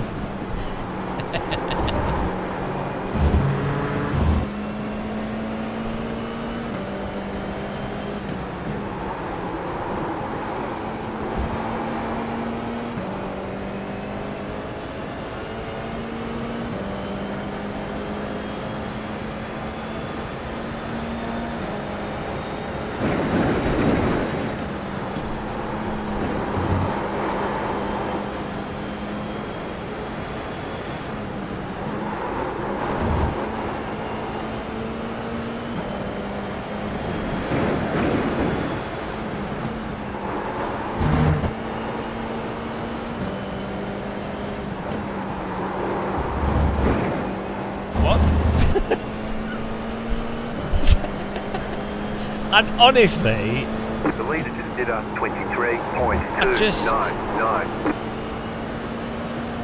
iRacing is the most advanced and comprehensive racing simulation software in the world. It's also the most realistic.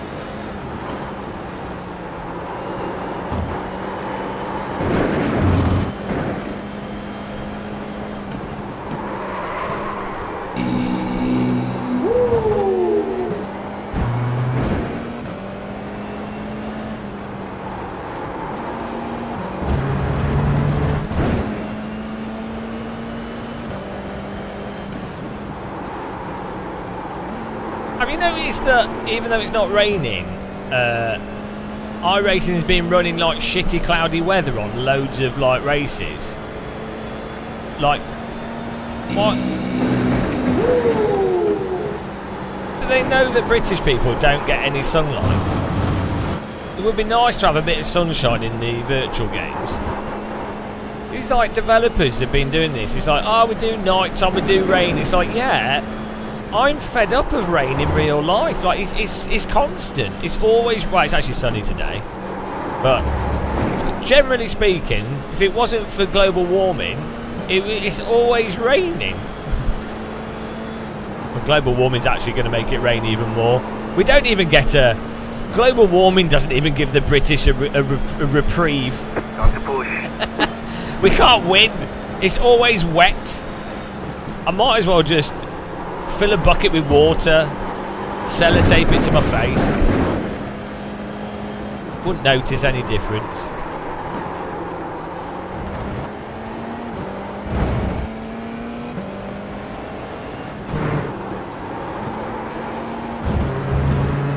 I know, well, because my passport doesn't work.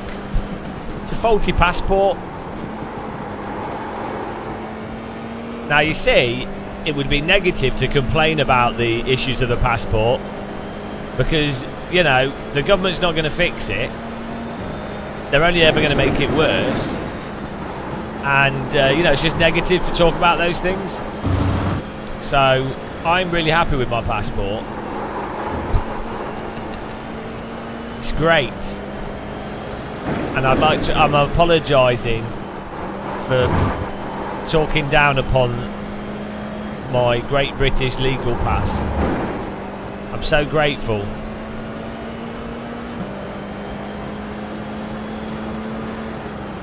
I'm so grateful that I had a passport that allowed me to basically travel the entire world and stay in most places pretty much indefinitely. To now have a passport that doesn't do that. Thank you. What an innovation. Yeah.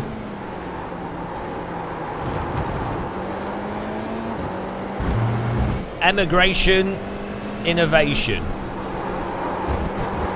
To be fair, it's a good thing for Europe because would you want to gain a muscle in your country? I don't think you would. If I was European, like French, German, whatever, I wouldn't let me in. I'd be like, that guy complains too much. Although, saying that, Germans generally complain quite a lot. That's why I get on with them so well. They love a good complaint. So do Eastern Europeans. It's only bloody Americans that don't bloody, you know, who doesn't like a good whinge?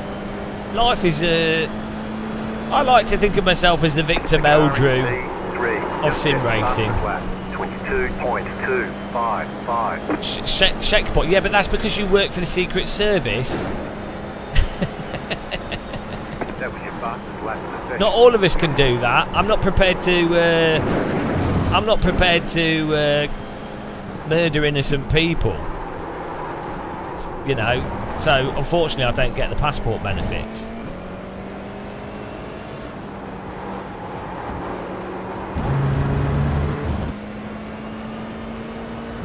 Look here, fast boy. I didn't choose where to be born.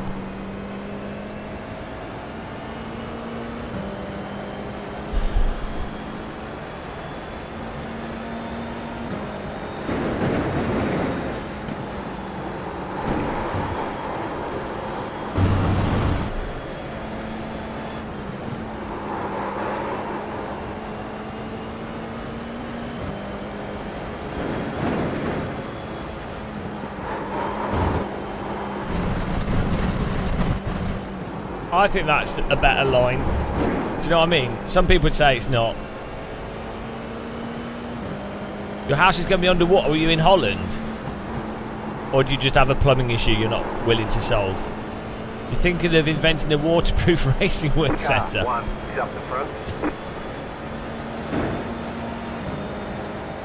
Did you build a sim rig in a swimming pool and it's filling up with water? Grass is greener on the other side. Now I can assure you the grass is not greener than the UK because no place rains as much as it does in the UK. Although actually,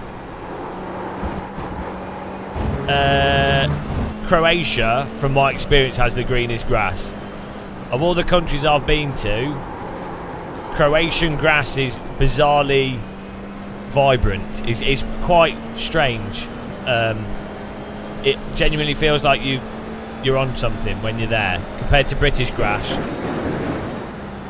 Well, I don't know. I don't know what the Croatians do with their grass, but it's green. It's very green. Everywhere you go, there's green, super green grass. I do like Croatia.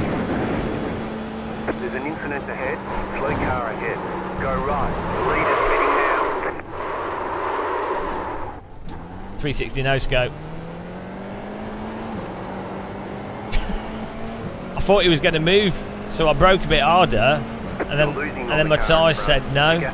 5.1 seconds. Car on your left. Clear on the left. Car 9. He's up Pretty good 360 no scope.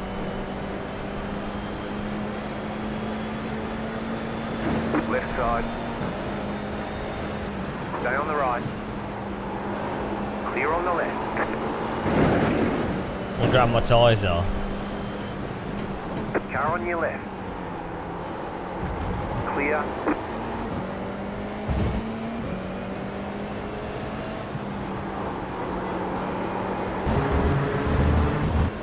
I thought it was pretty good. Surprised we managed to complete the rotation there. Yeah, well that's what we do. We either do muddy grass, slightly green grass, or orange grass.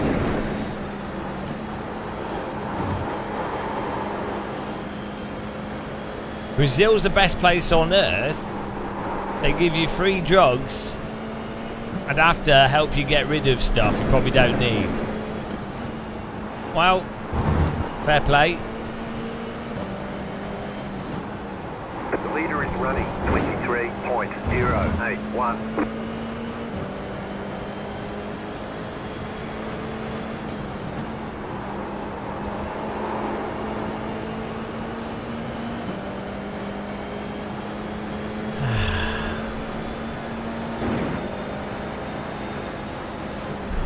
Left side. Clear.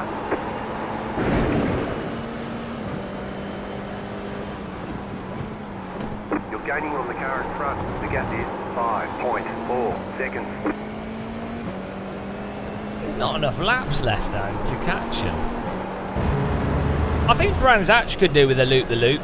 Like that's something, or like a roll. That's something that's missing. You know, like a barrel roll built out of the road. You could fit it down here, or you could loop the loop under that bridge.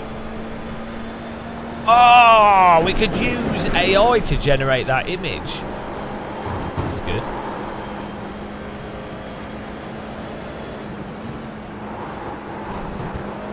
Oh, that was a monumental track cut. I'm going to be white lining for this car behind us, so I'm sure he'll drive into us. Fair play to him.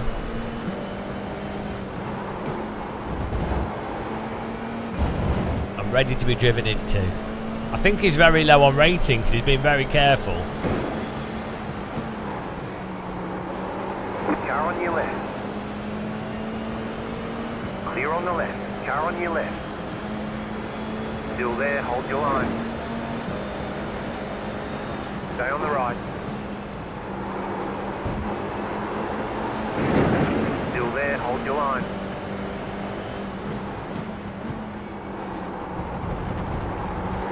Still there, hold your line. Clear. Car right. Clear.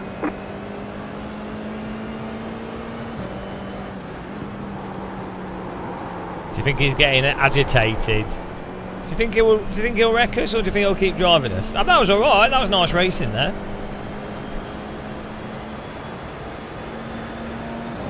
I feel like we are about to get destroyed.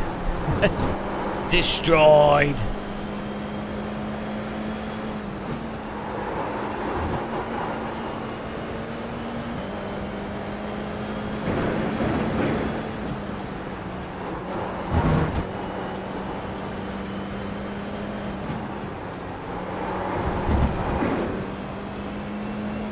Oh, one more lap to go here.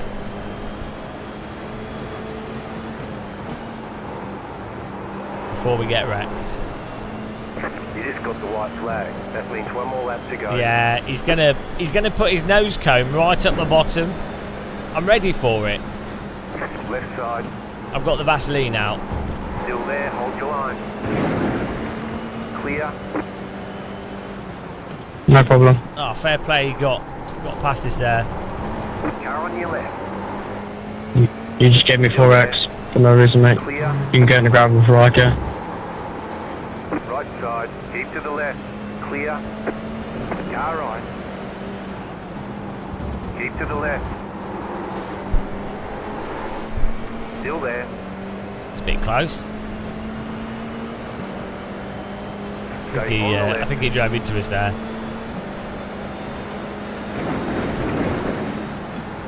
Clear. Car on your left. Keep to the right.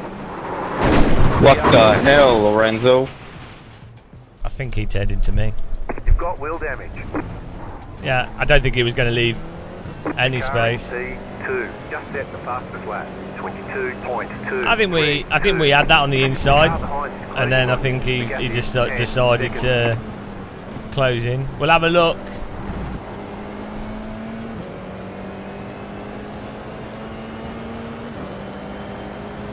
I think we opened it up and got alongside him twice. What was that move, that brake at the end, Lorenzo? You have about 5 laps of fuel left. Car stop on the right. I think that was on him. Let's have a look. Alright, there's the checkered flag. Yeah, well I knew it would. It's just if you try and race in iRacing, you get wrecked.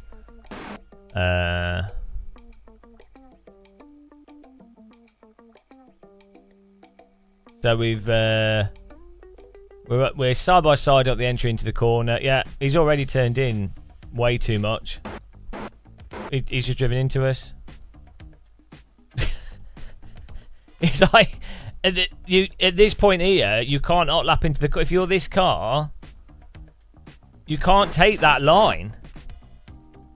This is why you can't race in this game at all. It's really what I'm doing here is pretty standard. If you've got a car here that's over halfway past you, going into this corner, you do not drive. Look at the angle of his car. He's driving into it as if there's no one there. Yeah. And for me, that's a completely textbook overtake. I mean, you could argue that I could squeeze him more, but I'm pretty sure he'd still turn into us. But actually, the only thing I could do there that would be better would be to be even further to the left, going into the corner. But then you have the risk of them turning in early into you, so it's hard to get it just right. But yeah, he's just driven into us there. So do you think he did it before as well? Let's have a look. So we got this here. Oh.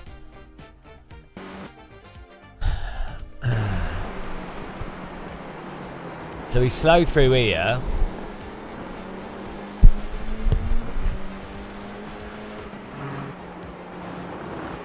No, I'm on the inside of the corner. It's fine. He's gone wide into that, missed it. Again, he's turning it like at this point here. If you've left Surtees open to this degree, and you've got a car to this degree on your inside, this car is always going to understeer a bit. You can't just turn in ignoring the physics of the game. Like, car on the inside is always going to run out a bit here. In fact, we're actually not running out that much. We're running out a lot less than you would expect car on the inside. You can see the back of our car's rotating, but it's because we're actually turning in. And then he keeps turning into us here. Like, if you're this car after this initial here, you'll be like, okay, right, I'm okay, fine. Like in my mind, that's just a racing contact. I don't think he's done anything wrong. I don't think I've done anything wrong. It's just like little contact, whatever. But here, I can't turn left anymore, and I'm already fully alongside. and he can unwind a tiny bit. And he might as well, actually. If he unwinds here, he's in a better position for the next corner. So it's really strange to, like, you know. But it's fine. It's just racing contacts, I think. I think that's, you know, it's not really bad either way.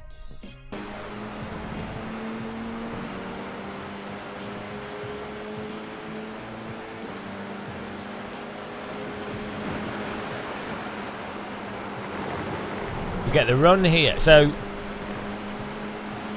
if you're this driver here, what you'd really want to do is actually be further to the left here so that this car can't get the run on you on the next corner.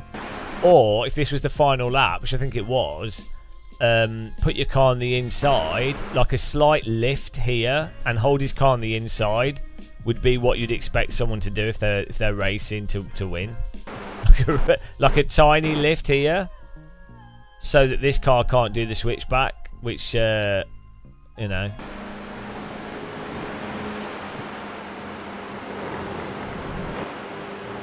So like any time, so this is all like, I think this is all pretty decent racecraft here. Like you've opened it up, you then get into the corner side by side, okay, right.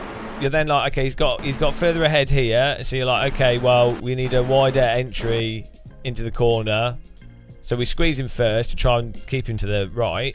Then we open up the corner for ourselves, so we can get a better run. So you do all this stuff, you do all the legwork for what's, you know, fun racing, and then at the end, the crux of it, at the end of the day, is it doesn't matter because they will drive into you. Then there'll be some like weird netcode. And some like weird shit happens, and so there you go. And that's why you shouldn't race. No racing. Eye crashing.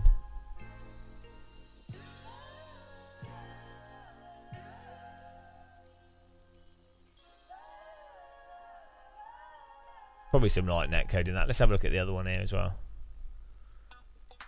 And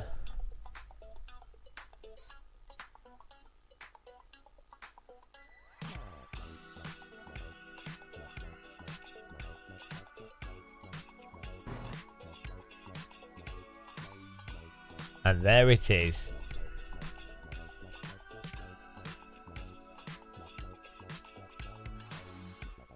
Oh, here we go. This was good. Oh, hang on, there was another one as well. Hang on, what on earth?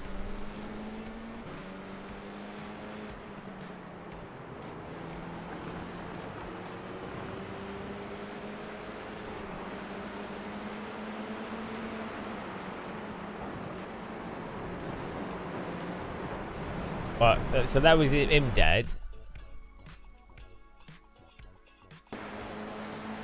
Oh, this is where we have 3 wide, so I was like, oh, I'll pull over. I'll just let him go.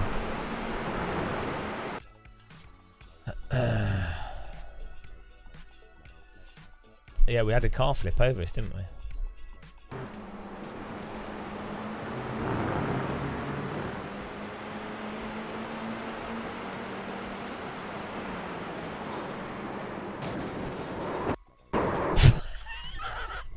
What on earth is this pink car doing? What is he doing? Oh, I know what he's doing. He's seen that the cars in front are a little bit slower and he's got the draft. So what you want to do there is, yeah, there's an obvious, there's a really good opportunity here. It's called, there's a gap that's approximately exactly the size of my car. I think it was a good move from this guy. Yeah, you know what I mean? I think some people are too critical when they say that people make moves that are unreasonable. I think this was an absolutely fantastic move by this guy. There's clearly enough space for his vehicle here, and it's never going to disappear. It's always going to work. And what he's done really, really skillfully is he's driven it into the side of my car and then hit that car and then he's hit my car again, and then he's hit this car again, and then the wheel tangles happened, and then he's skillfully flipped that car over his face. He's ahead of him for a second, and he almost took me out with his car. Fortunately, that car went through my car and didn't do anything. Oh, you're the blue car. Let's have a look. No, it's a good move, Ran. Like, to be honest, we get a lot of iRacers coming in our chat saying, like, being critical of my driving, and and saying stuff. But like, at the end of the day, Ran, this is on you. Like, you clearly opened up enough space for this pink car to send it between both of us, and it's my fault as well, because I should have just pulled over to let him through. But like, you know, and then I'm sorry that I bounced him into your car with invisible net code. So I just want to apologise for that. I'm sorry that ended up so badly for you. Like, I'm still learning how to play this. So apologies, Ran. And why didn't you catch this flip? What hang on. He goes instantaneously from like this position to there. Why didn't you catch it? Are you new? Do you not have a DD wheel? What you need to be doing here is you should have been counter steering, and you should have been pushing your brake pedal a bit harder, because the rotation of the wheels, when you stop the rotation of the wheels, that removes the centrifugal, and then you can use that to... Have you not seen Apollo 13, Ran? I think if you watch that film, you'll actually get better at handling this type of situation. A lot of iRacers don't know what to do when they're in the air. See, what's happened is you've because you didn't push the brake at the right time, you've instantaneously snapped back down into my car. I think we can all agree that Ran should have caught that. On the positive, you have just received a free copy of Tony Hawk's Pro Skateboarder. Tony Hawk's was watching this live stream, and he'd like to thank you personally for giving him a new trick idea for the next X Games. So that's nice, isn't it? Congratulations, Ran. What are you going to do with your new copy of Tony Hawk's Pro Skateboarder 2024? Yeah. I appreciate that you managed to do that with... See, this is why I like this guy. He's really considerately not done any damage to my car, which is... The thing is, he might not have got the landing well done. He might not have recovered that, but crucially, he thought about my car, and he crucially managed to go through my vehicle in a way that did no damage at all, which is so... I really appreciate that skill. Like, he was obviously thinking about me rather than his race. So, yeah, it's good driving, good driving. Let's just watch it from this guy's on board. We can all learn from this. You ready?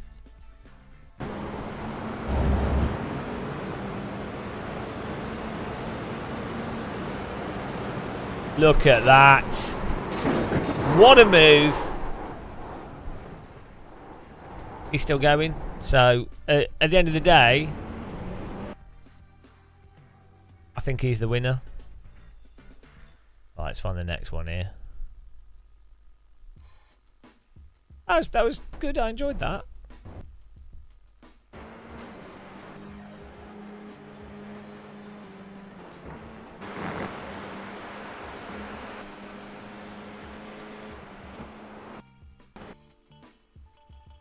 I did a 360 no scope, which was I was quite impressed with it.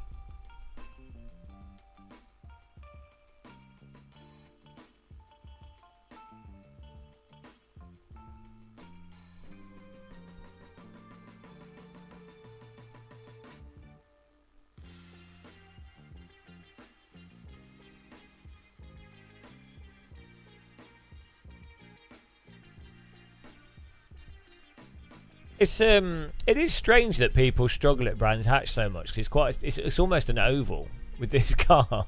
It's it's really weirdly. Oh, here we go. Look at this. Look at this. Look at this. This is what comes with years of training. You ready? Woo! And I missed him. Kept it on the track. Now I'll have got a 2x for that, but it's pretty clear that at no point did I lose control of the vehicle. Skillfully miss him. Put in a bit of a drift here for the spectators, that you can walk down here. The iRacing is just not modelled anyone, but you can walk down there in real life. I have walked down here myself. Look at that. That's beautiful. Oh, we got Mr. Nibbler here. Sadly smoking, so he's not going to be with us for very long.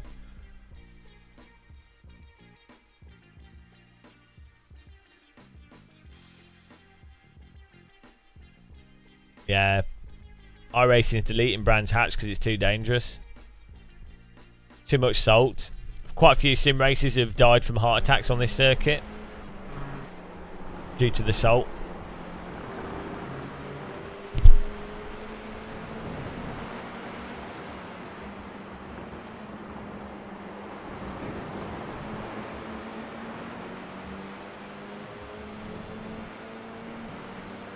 Race control scoring has ended. Oh, that's good. Yeah, they should swap it for. They should just swap it for Tesco's car park. That's what they did in France with Paul Ricard. Used to be a good racetrack. What? Hang on.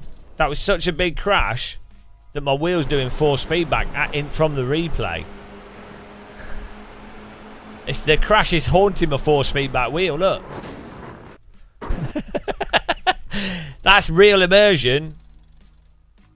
Bloody hell! Don't watch 90s Formula 1 racing with a Moser wheel. Ghost of Senna will rip your legs off. Right. That was good fun.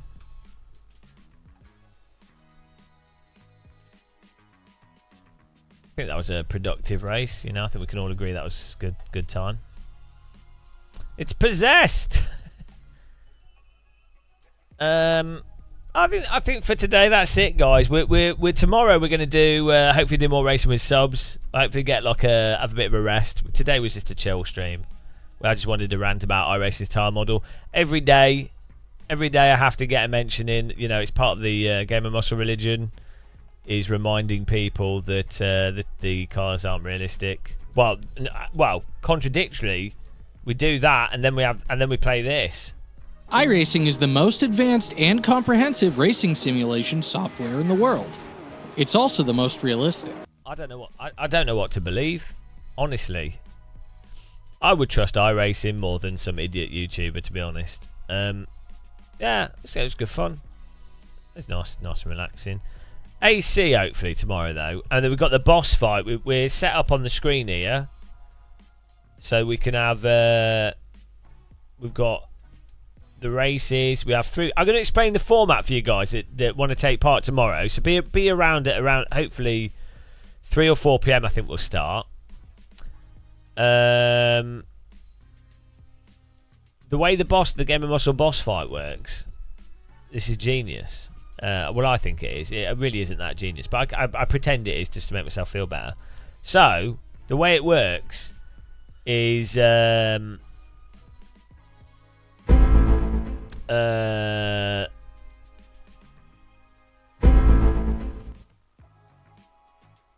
way it works is that we have 100% health, right? We do 3 races. Race 1, Race 2, and Race 3. In those 3 races, every driver that's in front of us can take off 5 points, 5 health from us. So each car in front of us is 5 HP left. So you have 3 races to beat me basically, and I can't win. 3 races for fast people to destroy us. After those 3 races, I can win. It goes to boss mode, and then I still lose 5 points for each driver in front of us. But if I get a podium, I win, and you've lost, which reveals whether or not you guys win or lose. And we have songs for winning. A little sample here. Oh, he's the tea drinking, race sinking ball. You know, it's a bit of an example of some of the music. Here's another one. Oh, he's the tea drinking. You're gonna have to wait till tomorrow to find out the lyrics, and then you know.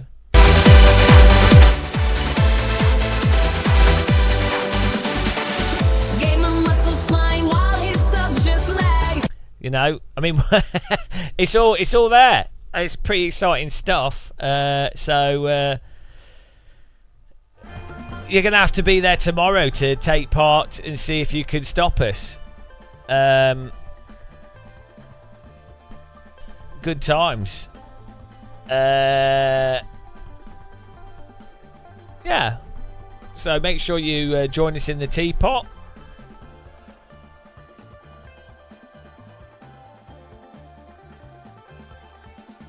There's a link to that. My special ability is to be immune to people getting annoyed with me for saying the same thing every single day. It's a really good special ability. Are there any sexy iRacers on? Is Matt Malone live?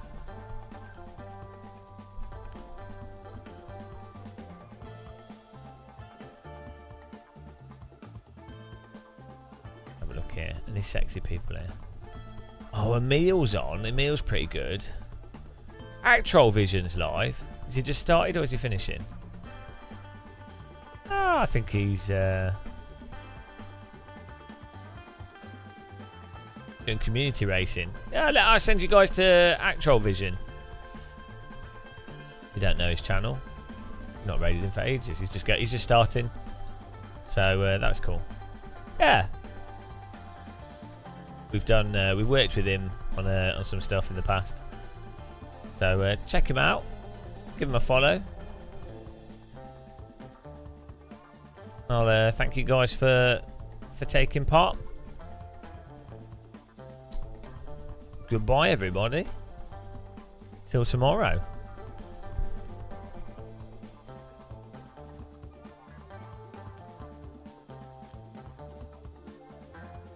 We're not quite ready to send. There we go. Bye.